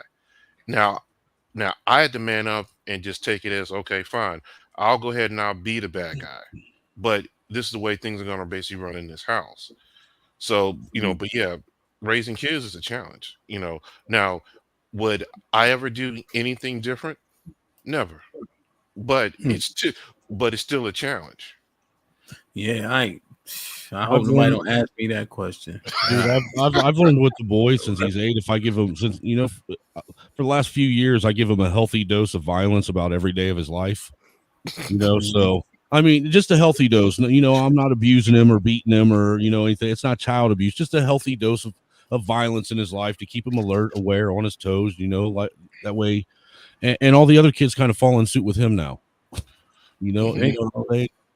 Well, structure it and put him in boxing or something. I plan on getting him in martial arts next summer. No, martial arts is bullshit. Get him in something that you can actually win a fight with. Karate don't work. Look, man. If anybody getting a horse stance with me, I'm whooping their ass. Especially trying to kick somebody. This is over. Yeah, that's what I'm saying. Grab that leg. Okay. And jujitsu is cute when it's on a mat. Getting slammed on concrete is a lot different. I'm gonna tell you that now. Only thing I can say is this. I basically taught my sons and like my daughters, okay, look, this is the sport of martial arts. If you get into it, like this is a sport. So look, if y'all ever came to my house, my 2 youngest kids have trophies all over the place. Number 1, number 2, championships. Yes, and all that. They did. Unlikely, they absolutely did. But the thing is, when I told them, if you get into a fight, none of that's gonna matter. So I basically tell them like Hapkido, body techniques, and like legs, legs and hip movements. Hey, that quick question. One thing like in a fight. Quick question. In real life, right? In real life squabbling, like we men up here, you know what I'm saying? Most of us got active, got busy when we was young, right? And squabbling in a fight, when have you ever seen somebody who actually did kicks win the fight? I'll go. Yeah, in the street. When I was in school, there was a dude that was an actual black belt that he did use kicks and he did kick people's asses. Okay, one dude out of every that's because at my age it wasn't common for people to be studying mixed martial arts. Okay, he was the Jean-Claude Van Damme of fighters. Cool. So he got his kicks off, but where I come from, you try to kick somebody, you out of there. I tell my son all the time, don't let your feet leave the ground. You left your first of all, you got to understand, when you let your feet leave the ground, you're off balance. Let's just keep it real. 9 times out of you on 1 foot instead of 2. So it's much easier to beat a kicker than it is to beat a boxer. Are you telling me, Israel, that as a kid growing up in high school, that none of your fights never went to the ground? That they all go to the ground? They mostly don't go to the ground, but I mean, I'm sure now went to the ground eventually. Nah, they usually don't go to the ground. But that's a different thing. Like you said, that's jiu-jitsu, Brazil. You know what I'm saying? I'm talking about even the fights that we got into in school. Eventually, they ended up on the ground. But what's that got to do with kicking, though? 80% of fights go to the ground. Mine usually didn't, but now one person went to the ground. Listen, one person went to the ground, but it wasn't me. But someone get knocked out. But like, come on, man, you ain't never lost a fight. Hell yeah, I lost a fight before. Hell yeah, I lost a fight. Yes. Listen, hold on. Anybody that's been in a fight, anybody that's had enough fights that say they ain't never lost a fight is a liar. Even damn Floyd Mayweather Jr. lost a fight before. I only lost 12 fights. Yeah. I lost a fight before. Yeah. I need some help. I need some help. My worst loss was my worst loss was when I came down to live in Tulsa, Oklahoma, and my mom moved us into the projects, and somebody slapped my my sister's butt, and she came home crying. I went out there to basically, of course, basically go fight the guy. That's when I found out that down south, they country and they got a whole bunch of relatives, and I got jumped. That was my worst whooping ever. That's my worst jump. Whooping ever. And I want people to be clear: jumps count, weapons count. There are no rules in them streets. So if you get jumped, that's a L. You don't get to say they jumped me. It don't matter. Yeah. I want to ask DJ a question too. But Triple Black, you about to say something? Yeah, man. I'm out here like politicking with my nephew, man, and this nigga hard headed as fuck. This nigga want to drop his nuts on his fucking on his on the. That's against I'm just saying like his baby mama's family and shit like that. I'm like, man, goddamn, bro, this is not It's come here, man. Come over here, bro. I ain't scared to Come say on, this man. shit, bro. Like, Get over here, like, man. when I'm going Now through we my gotta shit, help you, bro. This Man, nigga want to drop his intervention. nuts. He think it's gonna He make a said you difference. need help. You need an ain't intervention. nobody gonna Come help on, me, bro, man. because ain't nobody know the Listen, struggles I go through. dog. He think like he really think like dropping his nuts on her family and her is gonna make a difference, Why the man. fuck they call What me the a Come hell on, you nut? man. mean dropping his What nuts? the hell What's does that mean? mean? What do you mean by that? I'm Like just not saying. taking the disrespect. Trying to flex, trying to set it on You're them. gonna be. So let me ask a couple questions. What's up, brethren? You're gonna What's be going on, big dog? Everything's everything, my Take the G. phone, You're man. gonna be Go ahead. intentionally disrespectful. Not intention. Like I'm not.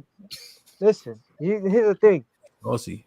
Here's the thing. Like people don't understand how much respect that I have for these people, right? Mm-hmm. Like because everybody's on the outside looking in. Mm-hmm. Everybody don't understand what I do for my family with a daughter and and my old lady. Uh-huh. So I'm not gonna let nobody come in and say, well, you need to do X, Y, and Z. But when I'm doing X, Y, and Z, where are you? I never take my phone and call you and say, this is what I need. I just handle it. Mm-hmm. Can I ask them a question real quick? What gives you the right to come and talk to me Quick. and try to tell me how to raise my family, how to be around my people? Right. Yeah, So he had a question, man. let me ask you a quick. Let me ask you a real quick question. Go ahead. If you the man of the house, right? You the man of your house, right? Mm-hmm. What does them telling you anything got to do with anything? Exactly. Like that nobody should put their mouth in my business. Nah, but no, hold on. I got you. He not gonna understand. But listen, let's just say, hold on, real quick. I got you. Let's say that they do. What does what they say have anything to do with how you are moving in your house? I'm listening. Okay, the thing is, I'm not gonna let nobody disrespect me in my own household, catching what you're and I saying. don't take I don't take it directly to them, like to where I'm like cussing people out or like acting like a maniac, right? I bring it to my old lady. Like if somebody send me a text, right? I said, you probably did this, so fix it. Cause I'm not gonna text back. I don't got that energy. Because when I'm over here slaving for y'all, doing what I gotta do for y'all, ain't nobody should be hitting me up because nobody don't hit me up at night when you got a stomach ache. Man, I wonder, is this how we sounded when we called it and complained to our dads about shit? Look, it sounds like he having a problem. Like this right here. He sounds like his old lady is being advised by the family. That's what it sounds like. And he don't like that his old lady being advised by the family because she's relaying the message to him. And so now he feels like he needs to go say something because the old lady is sharing the information with him. Now, I think the problem is the old lady need to keep the goddamn mouth shut and don't say nothing to him about it and let them know, hey, I appreciate y'all input, but we good. Hey, Hink, hold on a second. That's what it is, cuz. We need to Like have I don't need nobody in my business Hold on. because I handle my business. Nephew, we got one more question for you. Go ahead, TJ. We need him to define his house. Did you move in with your lady, or did your lady move in with you? Or did you get a place together? Hold on, angry man. I need to hear this. Huh? Oh, I was trying to hear y'all. Did you move in with your lady, or did your lady move in with you? No, indeed. She moved in with him, is what he said. Yeah, no, indeed. She moved in with, so this is your legal residence, and you brought your woman into your house with your kids. Yes, indeed. One kid, not kids. Don't put that on me, brother. I'm sorry about that, brother. Well, here's the thing. This is your house. This is your house. At the end of the day, if there's any nonsense going on in your house, you have the right to exercise that nonsense from your house. Now, but I still don't say disrespectful stuff. If she's taking advice from somebody and then disrespecting you, then you got a relational problem with you and your woman. You know, if your woman's allowing another person to influence her behavior in your house, then you got a relational problem with your woman. That's not wait. Y'all off. Yo, bro, y'all off a little bit. Because I'm telling what it is he don't want nobody saying nothing into the product of his household. It got more so to do with her family's influence than his actual girl. You and your girl is straight, right, fam? Y'all okay. See, hold on real quick. Because y'all are off. Let me tell you this, bro. Your household is your household, right, fam? Listen to me, fam. You heard how I heard exactly where you're coming from. I know exactly what you're going through, bro. Your house, you got to remember this. Your household is your household. People could say whatever the hell that they want to say, but that don't care affect, about that though. Right. So that don't affect nothing that you got going on in your household. So the main thing is for you to just keep a level head, ignore that shit. You and your girl be straight and keep it moving, keep it pushing. They could say whatever they want to say. You can't. But No, that's a level of disrespect that I understand, I but don't think it's a way man can tolerate, bro. Like, do they disrespect you? Do they disrespect? Hold on, real quick. Hold on, real quick. Listen. It's out of his house, though. This is what I'm saying. I understand. Anything is how you look at a thing, bro. I don't know you from a can of paint, but let me tell you, as an older dude with a little bit of gray in his beard, anything is how you look at a thing. How you look at a thing is how you view a thing, and how you view a thing is how it will be to you. So the main thing is, if you and your girl is solid, y'all good, and y'all got you, her, and your kid, and y'all in your household, that's all that matters. They can say the sky is pink. It don't fucking matter. They can say, yo, you ain't doing what you doing. Tell you. Nah, that's the thing though. Israel is right. What's your name, nephew? You call me Chris. Chris. So Israel is 100% correct. However, things don't actually manifest like that in real time. So when you get in those text messages, they are bothersome, and people shouldn't be texting you. What is the derivative? If I tell you my phone is on do not disturb all the time, bro. It's all good, brethren. But that I don't want to get from nobody what else. do they text you about? What do they text you about though? But what are they texting you about? Not, you don't have to be explicit, but like, what do they? Why and what do they text you about? And why do they think they have the ability to text you? Why do they think they have that right to text you? It's not about as in day. It's not about as in day or like, oh, everybody's out against me. Like, you know what I'm saying? Like, me and Pops were good. Like, you know what I'm saying? It's not about like as in day. It's a collect. Like, see, that's why I don't really like talking about that, because I feel like if I'm gonna give in to you, give in to me. You know what I'm saying? Like, it's fuck, because it's so hard, because you gonna say the word. It's the feminism. It's the women. Like, I can't say none of that because I'm cool with a lot of them. But if somebody pisses me off that's not in my situation, that I've never went to ask them about anything, about your stuff, yeah. But so question, you shouldn't even feel like you got the jaw piece to even holler at me, dog. It is Creed question. How do they know this stuff is happening? Is your woman telling them? That's what I just said earlier. I said, that's why I go to her. I said, man, you did this, you fixed this. I ain't doing it. You having the wrong conversation with her. That's what's happening. I'm not trying to be bothersome, bro. Relax. You're being hard-headed, man. No, your hatred of women is too hard, bro. Relax. Bro, you're being hard-headed, man. Your hatred of women is too hard. I would just have to go to my house and have that's to all talk you've with been my saying. house. Like, you just don't hate women, dog. Women are beautiful. They carry our kids. I got a beautiful daughter right now because of a woman, dog. I ain't gonna stop. I ain't gonna listen to you. I ain't gonna listen to nobody else to not love my daughter. Yes, I love my daughter. You know what I'm saying? Like, triple black. But listen, yo, Amp, real quick. Amp, this is the thing I'm saying, Amp. Check this out. After this. Go ahead. I no doubt, but check this out. This is about boundaries. And I was talking about this earlier on my show, right? Listen. Right. I need to learn how to do this stuff so I could jump on here with y'all. Well, hold on, fam, real quick. Check this out. This is about boundaries, right? And I did this earlier on my show. My mom, right, don't really understand boundaries. So this is why I understand what he talking about. I got women in my life, right, that raised me, that was around me, that love me, but they don't really understand boundaries like that. And there's a lot of women that are like that. So the thing about it is, as a man, right, you gotta be able to ignore that, keep it moving, and keep the main thing the main thing. This old school dude told me, yo, the difference, young blood, makes all the difference. So the thing about it is earlier, brother. so check it I'm out. The sorry, thing about it interrupt. is, no, you good. If they outside of your household, guess what? They outside of your household. Whose Listen, household? no, I'm saying if they are outside of your household, Speaking in general, they are on the outside of your household. They're not really in your household, right? Your girl, you gotta be real.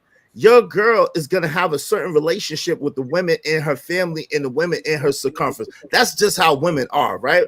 At the end of the day, though, you should have a certain level of not give a fuck in you, a certain level of, yo, it don't matter either way in you, that you just keep it moving anyway and not let that bother you. That's really the deal. Because, yo, you can only change yourself. You can't change nobody else. That's all I gotta say. Indeed. no, I was Israel. I understand your sentiment. My disagreement is I don't. There's a rule about discussing our business, because that is just simply too intimate. Now, do people need outlets? Yes, but we need to figure out what that outlet is.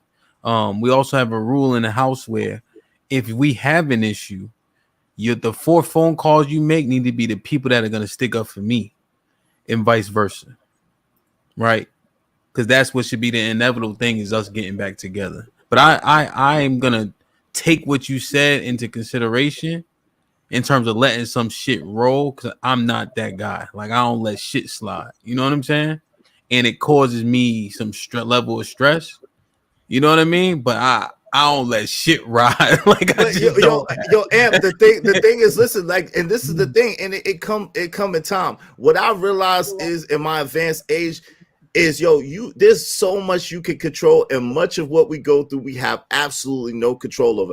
Controlling people, especially black folks in America, is like trying to fucking herd cats. Yo, you can't do it, fam. So it's like, yo, at the end of the day, you gotta either want to rock in this situation or you don't. You make a decision as a man, and then you do the best you can within the situation to obtain your own peace. The thing about it is, I be just like, this is why I don't do social media. This is why I still don't know how to use this. I'm using my own shit. The thing about it is, bro, and I just begin on it like, yo, a simple ass conversation, bro. Just the very simplest conversation. Everything fixed. But nowadays I see everybody. But I never grew up in a household like that, bro, where men dissing women, women dissing men. I never grew up in a household like that. That's from generations of generations of generations of generations. Like, if I tell you, my grandfather probably had, how many kids he got, bro? 37. So, so you see what I'm saying? Like, but everybody got along. Everybody straight. Everybody Gucci. Everybody know what it was. But it's not like a polygamous situation. It's like, yeah, I'm not dealing with you no more, or yeah, I got a kid by you, or whatever. It's like, but my grandmother was the only wife, which people understood that. It wasn't mad at that. You know what I'm saying? But it was just like, but why did we just gotta go? Like, everybody could have said my grandfather ain't shit, but why you opening your legs up? You know what I'm saying? I just don't like the conversation, bro. It's like, I'm so I'm not saying land the plane. What I Land the mean? plane, brother. What I mean? Land the plane. That means, wrap it up. Wrap up. Your final thought. Your final thought. I mean, wrap it up, B. Wrap it up. So I'm saying, like, you know, if everybody had thought, like, you know, my grandfather wasn't shit, like, I could be like, yeah, like, yeah, he wasn't shit. Land the plane. But you know, the nigga did his shit for his kids. Yeah. You know? And that fucking plane. There you Okay. go. Yo, it's hard out here, man. I mean, I was trying to give him counsel, man, but he's not trying to hear it. Not trying to hear. I just heard everything they said straight straight like that. I mean, he's saucy too. Yeah. So, you know what I'm I saying? just heard everything they said Henny ain't straight gonna like help that. nothing. No doubt, man. Go ahead, man. Appreciate young boy though. comments. Yeah. What'd you say, TJ? It sounds like, from my understanding, he's getting triggered from all of the outside commentary about what he's doing in this house. And who gives a fuck what they're saying, what people say about how you run your shit if your shit is being taken care of. But see, I'm like, hey, you can't bring your shit to me. No. That's gonna be a problem. Yeah. TJ, you know how they always say, not they, right? That they say, like, sticks and stones break your bones, but words don't hurt. Mm-hmm. You heard that before? Yeah. You feel like that's cat? What, sticks and stones? What? Like, words do hurt though. Or am I bugging? The Bible talks about your tongue and how your tongue can cut. Yeah. It hurt. A lot of times we like to pretend like we're not human beings, like things are not, like we're not affected by normal stuff, including men. Words can hurt. I understand the notion of being frustrated by somebody commenting on you doing the best you can do within your home, and they're on the outside of the relationship. I get that, but a lot of times, especially with our ladies, they invite that shit in, and then you as the man is trying to put up a guardrail against that. This is about us. It ain't about them. But this is the problem with our matriarchal Black culture, is that the women run the shit. And because and then when they run up against a guy who's actually in charge of his shit, then they declare war on that guy. Yeah. Speaking of that guy, TJ, I got a question. All right. You dealing with this chick, right? You may have heard me ask this question before, but it's fine. You've been dealing with her for 2 years, right? You kissing her on the lips, you on some huggy bitch shit. You like her, right? You ain't gonna ask me this shit. Go ahead. So your man come home. Oh. He been down for 3 years, right? Mm-hmm. So boom, you go see shorty, right? You give her a kiss, you gotta go get something, whatever. He waiting, he's sitting in your car. You go back across the street, get in the car. He's like, yo, son, remember the girl I used to tell you about that used to give me the Gawk 3000 and all that? Uh-huh. That's her. Mm-hmm. You staying with her? Hemp. This actually happened to me. Wow. Put him in the fucking bedroom. Get him out of here. Come on. DJ,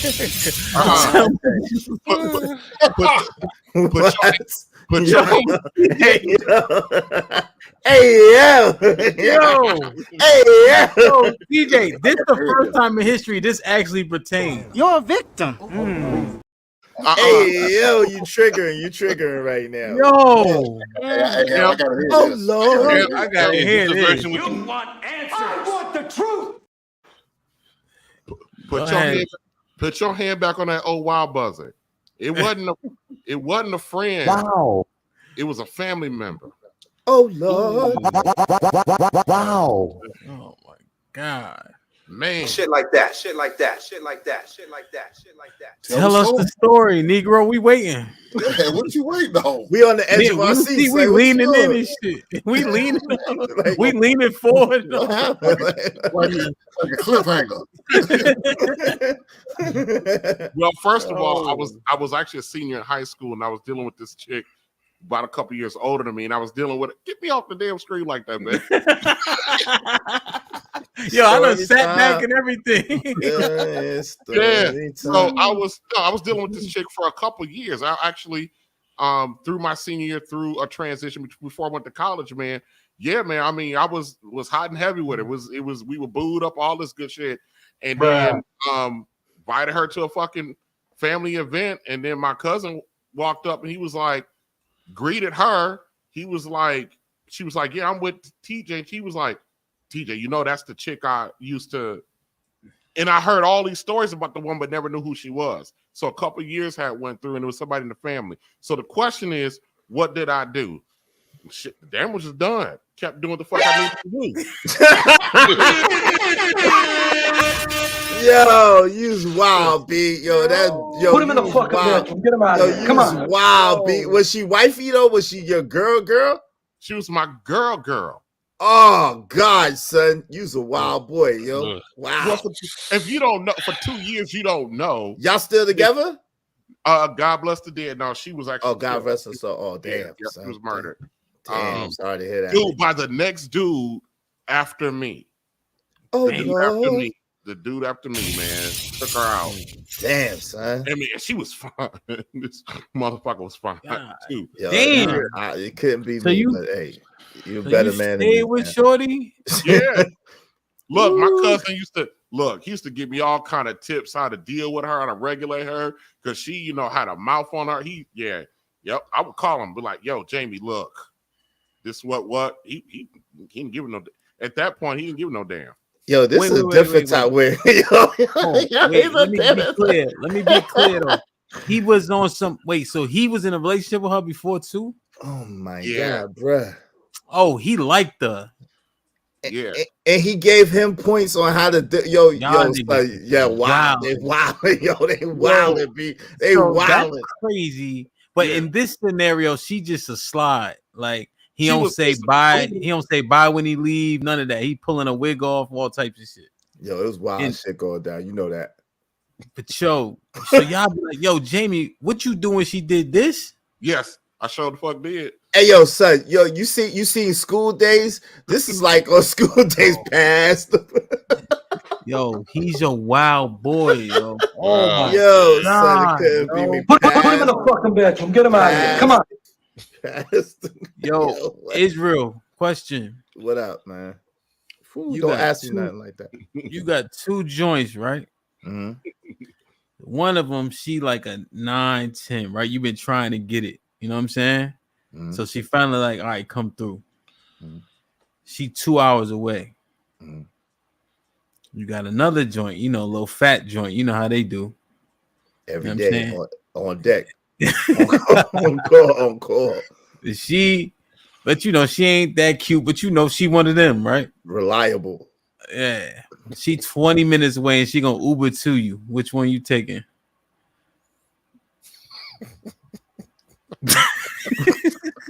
Of course, the joint I ain't knocked down yet. Come on, man, that's easy. That's easy. you ain't hit none of you ain't hit neither one. Oh, you ain't hit neither one? Yeah. The 2 hour away joint. You taking that ride? Yeah. Cause yo, think about it. The other one is already, yo, you know she gonna be there. She waiting. She waiting in the wind. She gonna be there regardless. Okay, so you saying she easily accessible, so you can Easily get that accessible. Yeah. So you go for the goal, man. You gotta go for the goal. Always shoot for the goal, son. So what if it's after the club? Did they have time to wash? Well, you still gotta either take a ride or take the Uber trip. It depends on how I feel after that. I'm be honest. It just depends on if I'm tired or not. I think after the club, I might do the Uber joint. I ain't done a club, yo, B. I ain't done a club in like 10, 15 years. It's been a minute since I've been in the club. So Word. See, I Word. DJ, so yeah, word. I ain't been in a club in a minute, fam. I ain't even damn, gonna well, lie. TJ My old was ass got no business being in nobody club. I ain't even gonna lie to you. Yeah.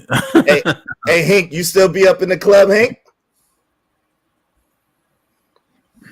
Hell no. For what? Exactly. See, me and Hank the same age. We ain't got no business in nobody club. We the same age. We ain't got no business in the club. Yo, I ain't gonna lie though. When I go to the club, like if I'm not DJing, I be just standing around, like you know what I'm saying. Like it ain't the same. Like nah, Man, You know if what I I mean? want I'm gonna hear a live band, man. If anything, right? Yeah. Like a little chill spot, little vibe spot, lounge or something like that. But yeah, club, I ain't got no damn business. I ain't gonna lie. I'm gonna let you know. Yeah, man. We shoot. You ain't missing nothing, man. I want do people and people still go to the club like that? Yeah, hell yeah. So word? I live in DC the last 10 years. Mm-hmm. And so I DJ in like the biggest spots, the park. I don't know if y'all ever been to DC, but I've been there, not to a club though. Okay. And they be party. So after COVID, people actually been partying more, like dancing. So in DC, I play house music, trap, 90s. You know, I play everything in the biggest clubs too, because it's much like the city is so transient. You could play all types of stuff. You know, I'm in Houston now. It's trapped the whole night, and they don't do no party, and they just smoke hookah, eat and shit. They don't. I'm like, yo, this is terrible, bro. They think they get it popping in Houston. Y'all don't. DC 100 times better, bro. I mean, people be sweating like, you know what I mean, like back in the day type shit. Yeah. So, but no, it'd be packed though. It's a younger crowd though, I would say. Like if I do little smaller spots, it'll be people like I'm 37, so people like my age. But you know, they be partying and shit. You can still go to club at 37, but me and Hink and I got no damn business. We got no damn business. We're gonna be the old dudes in the club. The old niggas in the club. Yo, I made it this. Yo, I'm telling you, when I was about 35, I said, yo, I'm never gonna be the old nigga in the club. I'm just not gonna do it. It's not a good look. So I want to ask y'all this. I'm about to, but so one of my on my monologue, I was talking about how family, you know what I mean? Like I know we articulate how important family is, but I'm wondering what do our actions show? So I was thinking about around this, you know, this holiday season is when we getting together, you know, is when we plan our trip around the days that we don't have to go to work, you know. But we very rarely are spending, and I'm not speaking for everybody, but you know how people are. Very rarely using our vacation days to go see family. You know what I'm saying? We use it to go to Aruba or some shit like that. You know, but everybody always talking about family this, family that. And my family, everybody want to check on my grandma. She 85, but ain't nobody going to see her. Mm-hmm. So I'm just wondering, like, how important is like my company? We do our niche is we do senior moving. 90% of the time, the kids are always flying in town to come help the mom or the dad. You know what I'm saying? Dementia, all types of stuff. And so I'm realizing, like, you know, we say how important it is, but I'm wondering how people are really treating it, how they really living it in real time. Last thing I'll say on it, and I'll get y'all opinion or you know your comment. My sister used to live in North Carolina. She moved back home because my parents is getting older. They like 63. You know what I'm saying? So they still function. But you know how it is. Once a man, twice a child, right? You start to decline. But she moved to be there for that. That's what that looks like to me. You know what I'm saying? Mm-hmm. Like that's some shit you don't see people doing. Right. You know? And I got 3 brothers and 2 sisters. So it's not like it's a shortage of niggas. But she know, like, you know, and she like one of the only girls. It's only 2 girls. So she know like she had to do that, or she felt that way. I'm like, that's what that looks like, you know. Which I think, I mean, if I'm bugging, but I just feel like people be talking, you know. If I can speak it from a medical perspective, because you know I Yeah. work in the hospital with an aging population. Yeah. The majority of elders, they're actually are in their home cities by themselves, and yeah families. I mean, you know, there are times like we gotta make some serious medical decisions, and we gotta wait 2-3 days, and those times are precious because people gotta fly in and fly out. I had a real deep conversation with my grandfather yesterday and today, but yeah, we talked about that. He said, you know, at some point, it's time to come home, especially when it's time to, you know, your parents are elder. He goes, it's fine to move away and stuff like that, but when your parents are in another town, somebody got to come home at some point, you know, and we've gotten away from that. I saw it in my lifetime with folks moving back home because the parents didn't hit 70. Not that they're declining, but you know, stuff can pop off in a blink of an eye at that point, you know.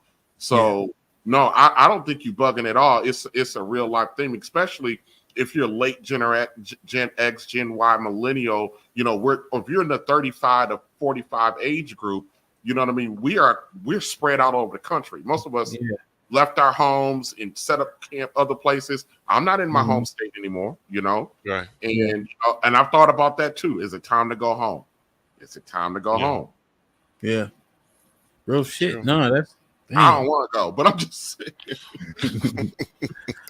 What'd you think, Omac? Man, I believe in exactly what TJ said. For me, I'm actually 54 years old. I was born in Gary, Indiana. My grandmother and them basically sat there and said, y'all need to leave here. There's nothing here. Gary went down the tubes. Gary was part of the Rust Belt, so when the steel mills started basically shutting down, Gary didn't have any jobs because the steel mill was the largest um, um, employer like in the area. And then came crack and all the crime. Gary became that place where well, at one time Gary was the marital capital of like the of the United States. And my grandmother then was like, "Leave. There's nothing here." And we left. I mean, I'm in Alabama. I'm in Montgomery, Alabama, of all places. And my grandmother died just a few weeks ago. My And condolences, man. My condolences. thank you, thank you. And she passed away in Indianapolis, but yet we had the funeral in Gary, Indiana, so that she could be buried next to my grandfather. So everybody came home. But the thing is, just like TJ says, everybody's flying in from all over the place. But, you know, me and my wife have talked about it several different times about going back home to like our roots. But there's still nothing really there. And, there there really isn't nothing there in Gary anymore. Most of the family has left. So I do understand that. And it hurts. Yeah. Like it hurts, because that's where we all came from. That's where our roots from. That's where we all started. But you know, it's hard when you don't have family near you. It's hard. It really It's hard. is. It's hard. It hurts. What you think, Israel? Yo, Hamp, a lot of this is something that people don't really talk about. It's three parts to this, right? The first thing is a lot of us as people of color, black people, whatever you want to call them, we don't really plan for when we get older. We don't really plan for retirement in our life, you know what I'm saying, beyond when we're working in our working years. And unfortunately, you know what I'm saying, a lot of our parents they spend their time wasting time and not really building on anything, and they squander that time and they squander the resources, right? So when you a child looking at your parents, you still remember all the things that they did, all the things that they didn't do, whatever the case may be, and so it's a dilemma, right? Because it's like, yo, you was in this position, you could have did this, and if you're a certain type of child, you said, listen, pops or moms, listen, you should do this. But they're grown folks and they're your parents, so they're gonna do whatever the hell they want to do, whether it's in their best interest or not. So what do you do? So the question is, Hamp, what do you do when you had advised your parents to make sound financial decisions? They ignored the path that you told them, chose to do something totally different, and then they put themselves in a bad financial position. But not only that, but like my man Omac was saying, where you live at, where your hometown is, there's not the same opportunities than where you migrated to and where you live at right now. Yeah. And then your parent, right? They still grown people, right? They have their own mind and their own perspective, and they don't want to listen. They don't want to do what you want them to do. And if you go to where they're at, they're still looking at you like you their little child, even though you're a grown ass person and trying to do your thing. So it's a lot to that. You know what I'm saying? Compounded. A lot of nuance to that. Yeah. Yeah, that the variables is crazy. You ain't lying. Like in a vacuum, it seemed real simple. You know what I mean? But it's real. Like my wife, her fault. She's the only child, and her father had her when he was older. He was like 39. You know, so Pop is what 75. You know, and he's starting to decline a little bit. But that's a real plight. Like things you gotta measure, that you be so like, oh, she beautiful, oh, she this. You don't even inquire about I gotta use this word, but it is what it is, the burdens that come along with a person. We always talk about student loans, but what about that? Oh yeah. Now Pop don't now he come to the house, he don't talk, he just chill, he make his coffee. He'll starve to death if you don't ask him if he's hungry. Like he just, old Jamaican dude. He be looking at me. I'm like, Pop, you've been here for 30 years. You can't understand me? He like, no. You know what I'm saying? Like, you know, we cool because he just be chilling. He watch wrestling. You know, dead ass. I haven't watched wrestling in 20 years. I watched every single Royal Rumble from 2010. I'm like, yo, I was enamored, like I was a kid again. And you know, so he's like a blessing. But what does the end times look like? It's all on us for him, you know. Yeah. But to Israel's point, he'll come down, he'll stay here for 2 months. You know, he got his Social Security, so he's the easy one, Israel, to your point. You know, like my mom, you know, she's 63, she's still talking shit and got an opinion, tell me I got CTE. You know what I'm saying? Like, don't want to hear shit. Like, imagine, listen, yo, Ham, it's some real shit. God forbid, imagine that your mom's something happened to her and she's still here, but she debilitated and she relying on you, but she don't want to hear shit you talking about. She don't want to hear shit you talking about. Hey, look. No, okay, that's funny. This is what I'm gonna say is this. I don't have either my father or my mother anymore. My mother was the last one to basically pass away. She passed away about 8 years ago. And the one thing I will say is this. My mother, she had she had a heart attack. She thought she had just had indigestion. She had actually had a heart attack and she didn't go to the doctor for 2 or 3 days. She then wound up going, and then of course they basically took her to the hospital, like ICU and everything. Now, here's the crazy part.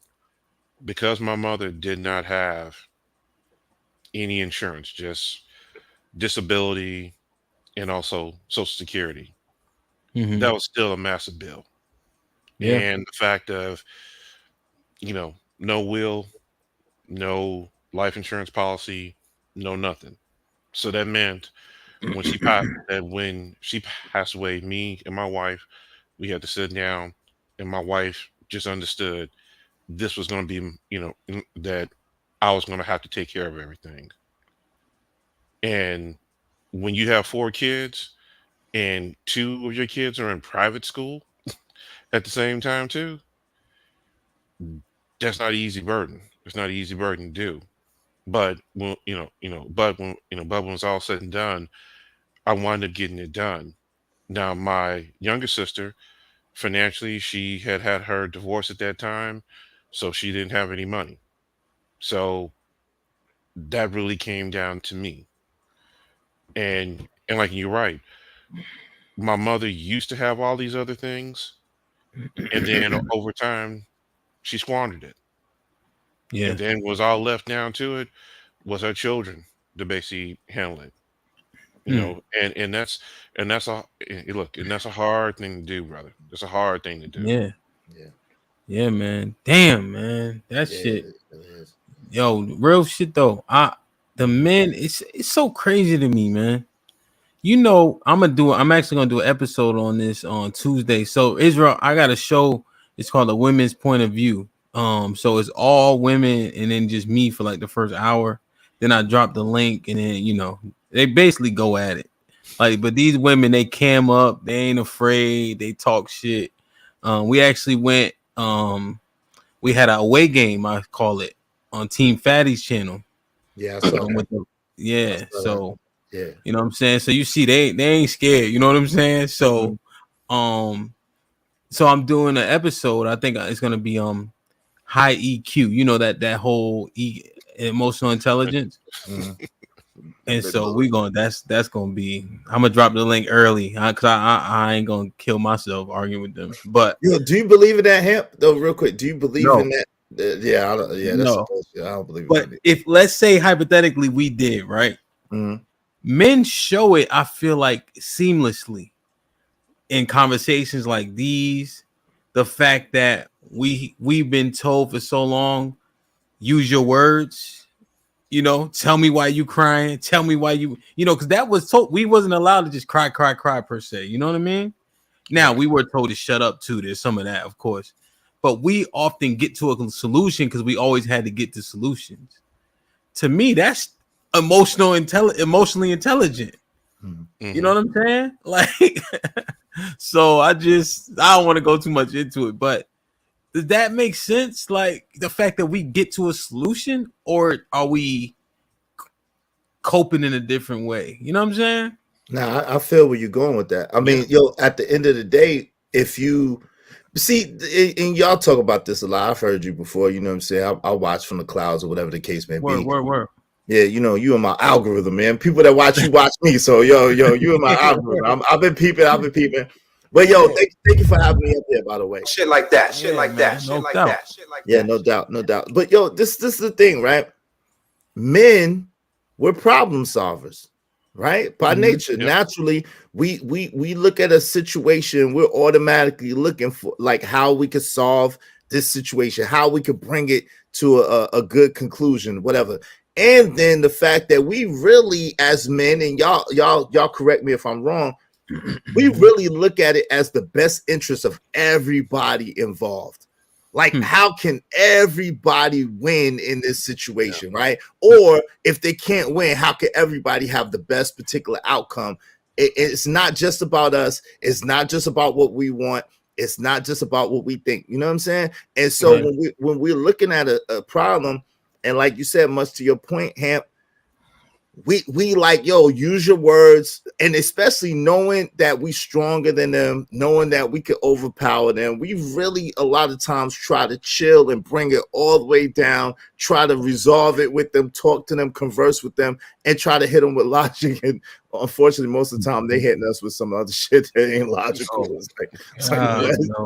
Yeah, I mean, just like even like with me and my wife, because like my wife had a major medical situation, and there was a strong chance that she may die.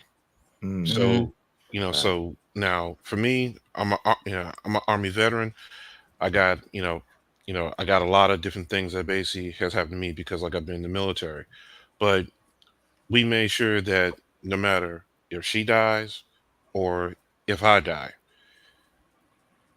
each one of us, as well as our children, know there's a will, there's a power of attorney, there's a DNR, there is the particular life insurance policies.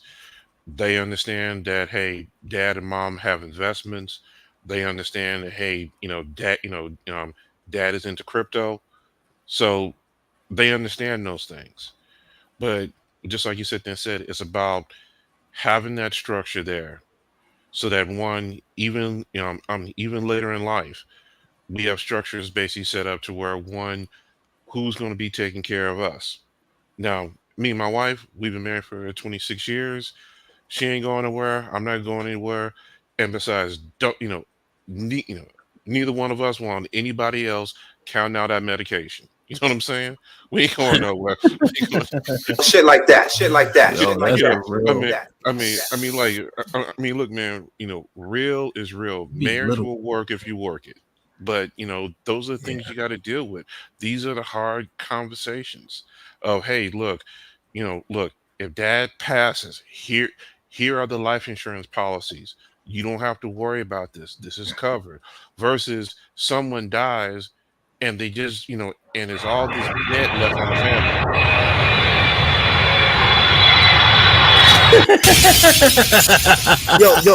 Yo, Hamp, real quick, can I ask y'all a quick question that may not be that popular? Can I ask y'all a quick question? I wanted to ask TJ the same question, but go ahead. TJ can answer. Go ahead. Yo, real quick. Yo, hey, Omac, I love you. Go ahead. How many of y'all people actually was willing, like your parents or whatever the case may be, was willing to have that life insurance conversation? I'm just curious. TJ? None. I've had to put the money away. That's just it. That's kind of how I went with my my grandmother raised me. So I've tried to have the conversation over the last 15, 20 years, and she's aged out of life insurance. So it literally meant actually last year I saved the money and put it away. So it's just the money's there. But what was that like when you tried to have the conversation? Just out of curiosity, and if y'all would humor me, I'm just curious around the board, like would I talk to about it? Yeah, like hey mom, hey grandma, hey whoever, what TJ. you think about life insurance? Because like Omac is saying, these are the conversations. Like he's the type of parent that has went to his kids and said, "This is the plan," right? Listen, But with most mine, black people don't want to have that conversation that I know of. With mine, she was always open to the conversation. It was the lack of action. And so when I saw that there was not going to be any action taken from it, then I took action. I listen. I'm just the grandson, but there are 7 children. So this is telling that I'm the one that's have taken over everything. That there's a disconnect with the children. But everything now that my grandmother operates is actually in my name. Because I have to, because I've had to plan all of this out because no one has put themselves in a position to do so. And then my grandmother would never take the action. And I know how important it is based on what I do for a living. I know how important it is. So, so some people won't even have a conversation. The biggest problem though is the action. People won't do it. They might talk to you about it, but then they won't actually put those things in place. Damn. So like you saying like with parents and all that, right? Israel? Yeah. They're having that conversation with your parents. So my mom gun ho. She like, I got your dad on there. I got mine. He said that's how she be, because she just like that's how they do it. That's how they get rich. So she like that's what's up. Straight up. Like she don't even, he don't, he just an old school, he don't listen. But she just take it out on them, they need their own show, honestly. My dad, I was telling him something. He said, "Nigga, I got 7 more years on this earth. You think I give a like?" He just be talking like he wild, man. So it's pretty, pretty easy, I guess I would say, for lack of a better word. That's what's up. I think that's an outlier, though. To your point, though, you know what I mean? Yeah. Because to you, Omac, I know you say your people passed away. My condolences on your people. Was that a conversation that they was? I see. You did go into that. You said they didn't have the stuff in place. No. So what was those conversations hard, or like what was up with that? It was one of those things of my mother got into that. I'm this way and nobody can tell her what to do. She wound up getting into that mode. And when that happened, it was like, hey, mom, what about this? What about that? And initially, to be honest, I should have had a policy on my mother earlier. But the fact is, when I got married and then when you have young kids, all your money's going into your family. And it was just one of those things of, there was supposed to have been something there, but it wasn't. I was always told that it was, but then of course, when you're rifling through all of their stuff, then you find out there's nothing there. Just like when my dad died. Like when my dad died, I became the executor of the will, but the insurance policy was in my youngest sister and my stepmother's name. So now here comes that drama because my stepmother is still pissed off. I'm sorry. By that time, my father and my stepmother had divorced. So she was pissed off at him about stuff that she hadn't gotten before. So yeah, that was crazy. So yeah, that was hard. Yeah, real hard. Shit is no joke, man. No Damn. joke.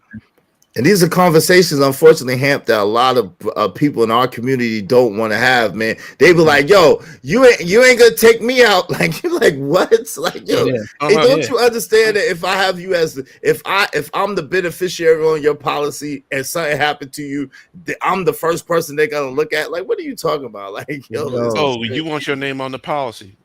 Of course, I'm supposed to be the one that's gonna take care of everything. Of course, yes. It'd be the illest shit. It'd be the illest stuff that people go through, man. I swear, like, yo, the amount of like the TJ was saying, yo, if y'all seen like how these kids be acting, though, that's the crazy part.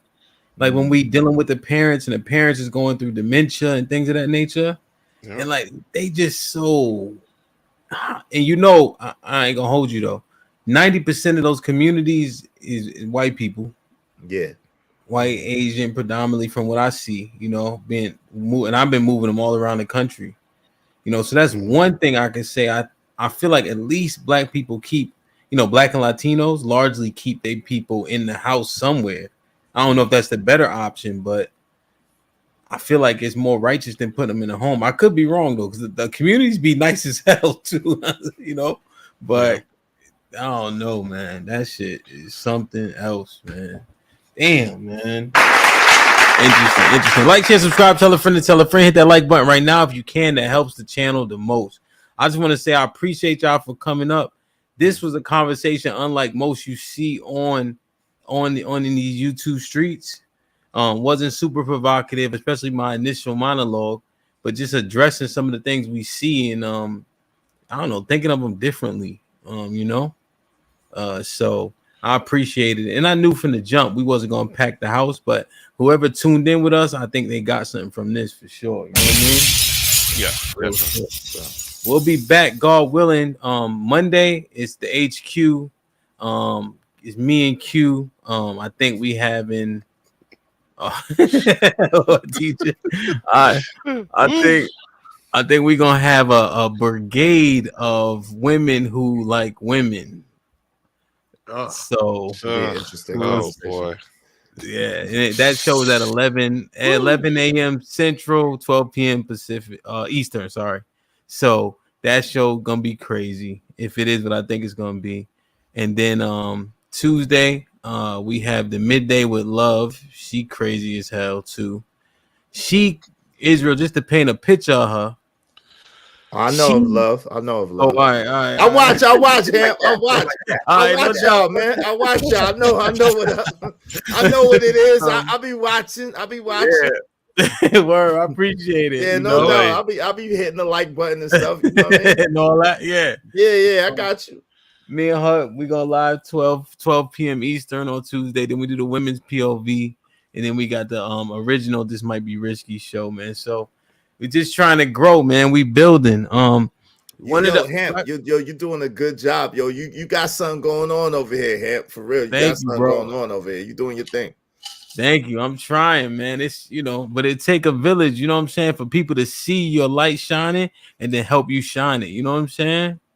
Like there was a stream going on about whatever some shit I did, something I never would have saw if TJ ain't send it to me. You know what I'm saying? Like real shit. Like Ham, real quick. So I got excommunicated from that brother's community too, right? What? Yeah, man. Why? Because I went on my stream and I talked about how he overreacted and he was a statesman and he and how he tried to make it seem like Chaotic was doing some shit that he wasn't doing and I told him, and so I called him out on a couple of things that he was trying to do when he went off on Chaotic, and then of course I got 86 out of the community for that. That's some weird, man. That one thing about you though, you keep it down the line, like it is what it is. Yeah. If somebody's telling the truth, I'm not gonna even if I get offended, it is what it is. I respect it. You know what I'm saying? You don't be tipping. You know what I'm saying? Like that. You been working out or something? Huh? If you can hide, you can hear. I ain't heard that in a minute. I used to say that. Oh yeah, I do my push-ups. Yeah, man. It look like you've been doing a little something, man.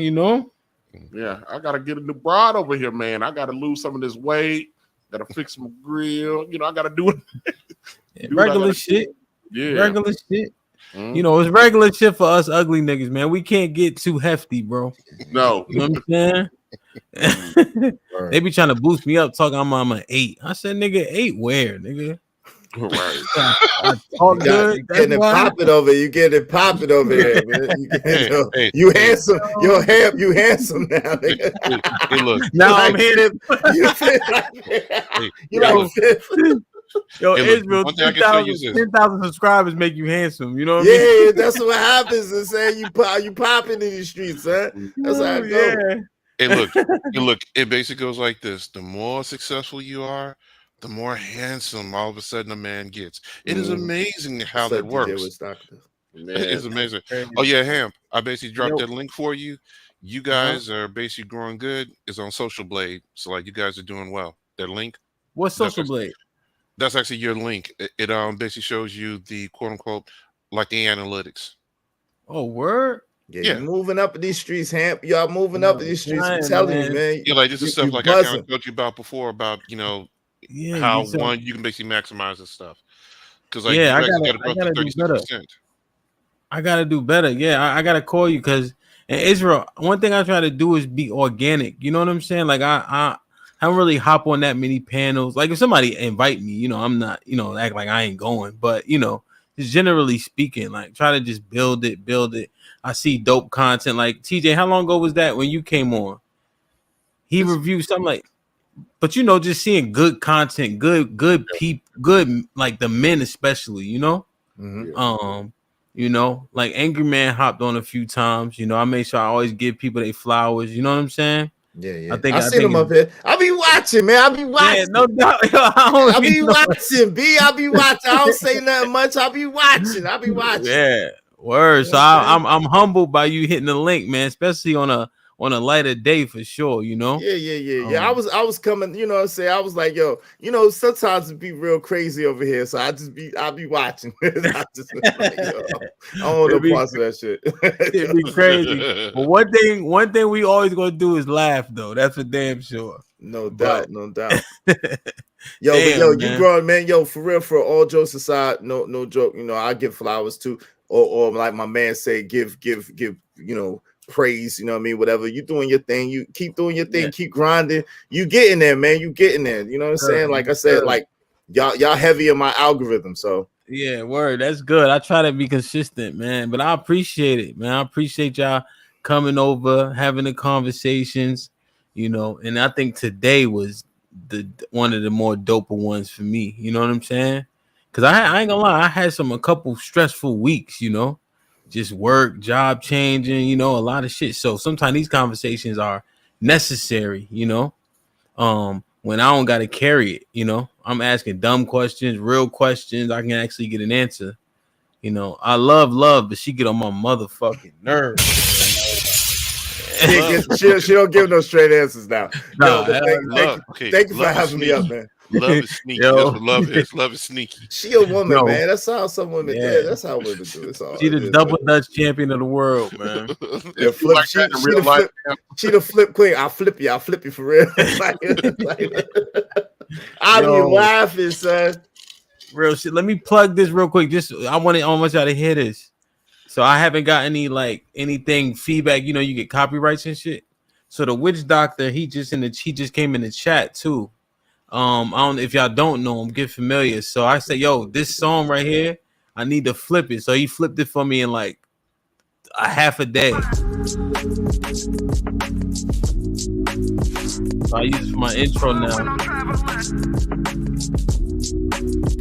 If you're up north cat, you know this song. So there's no strikes, you know what I'm saying? I can play it.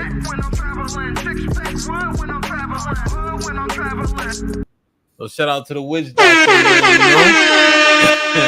That's that freeway right there. Shout out Yeah, to Witch Doctor, my guy. Yeah, man.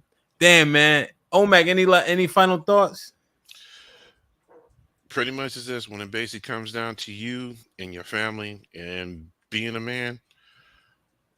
Look, you're gonna have to lead with an understanding. They're not gonna always understand. What they do understand is the results. Now, true, as long as you are successful, nobody ain't got nothing to say. The moment that there's some turbulence, niggas got opinions all over the place then. So I always sit here and state, look, just basically stay prayed up, keep your mind focused, basically keep your eyes on God, and just let your God be like your back and like in your forward at all times. Word. TJ? I think we need to have more of these discussions, especially with an appropriate level of host. These men-centric discussions are, you know what I mean? It's cool when we got the ladies up here, they bring a different dynamic, different vibe. But when the guys are coming up here discussing these issues, I think we don't understand that because we don't get to see the people that we actually are helping with these conversations. So I just think we need to do this a little bit more. And not everyone can actually pull this off. I've seen it on other channels, but Hamp, you're growing, you're getting good, you're going to be a force out here. So Thank you. I appreciate it. And I'll make sure I keep that in mind and do these. I actually had a series called Inside the Locker Room, and I used to do it in person, but I definitely bring it back. But since I moved to Houston, like the people, just the situation changed. But I'll definitely keep it in mind and make sure to make it my duty to make sure this type of show happens. So, Israel. Yeah, man. Thank you for having me up here. I appreciate it. Salute to all the brothers on the panel. Salute to y'all, man. It's good conversing with y'all. Yo, listen, everybody in the audience, like, y'all gotta start having these hard conversations, man. None of us is gonna leave here alive, yo. Like when I was selling insurance, that was one thing that we always said. Listen, no one leaves this life alive. Like we all gonna leave one way, and so that's the only thing that's inevitable. These hard conversations are necessary. You don't want your family doing GoFundMe's and fish fries. Yeah. So I have these conversations, put plans in place, make whatever preparations that we can, and let's start loving more, man. Salute. Word. Jonathan, any final thoughts? You muted, dog. You muted, John. My bad, dude. I passed out. It's all good. Any final thoughts? No, man. I was listening to y'all while I was still conscious. All right, cool. Appreciate it.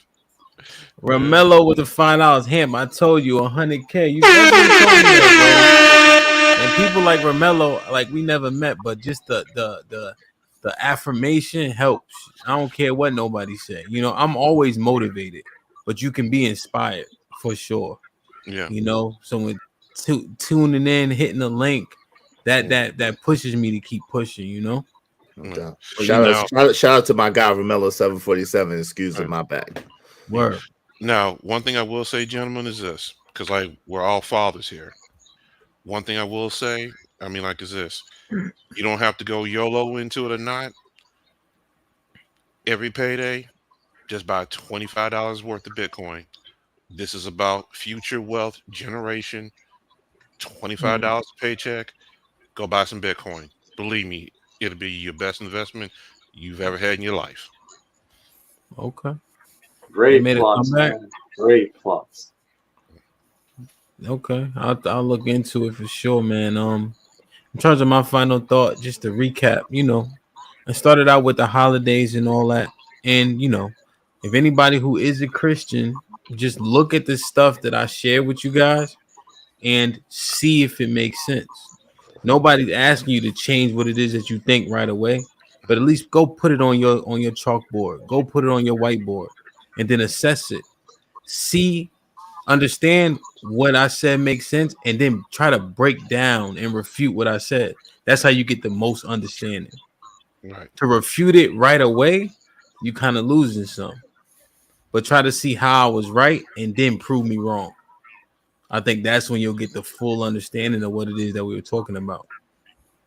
When you say family is important, make it so. Show it with your actions. Go see people. Go visit people, regardless of so-called Thanksgiving or so-called Christmas. I think we got to do more. We got to do better. If the nuclear family matters that much, we got to show it. True. So awesome, man. Awesome.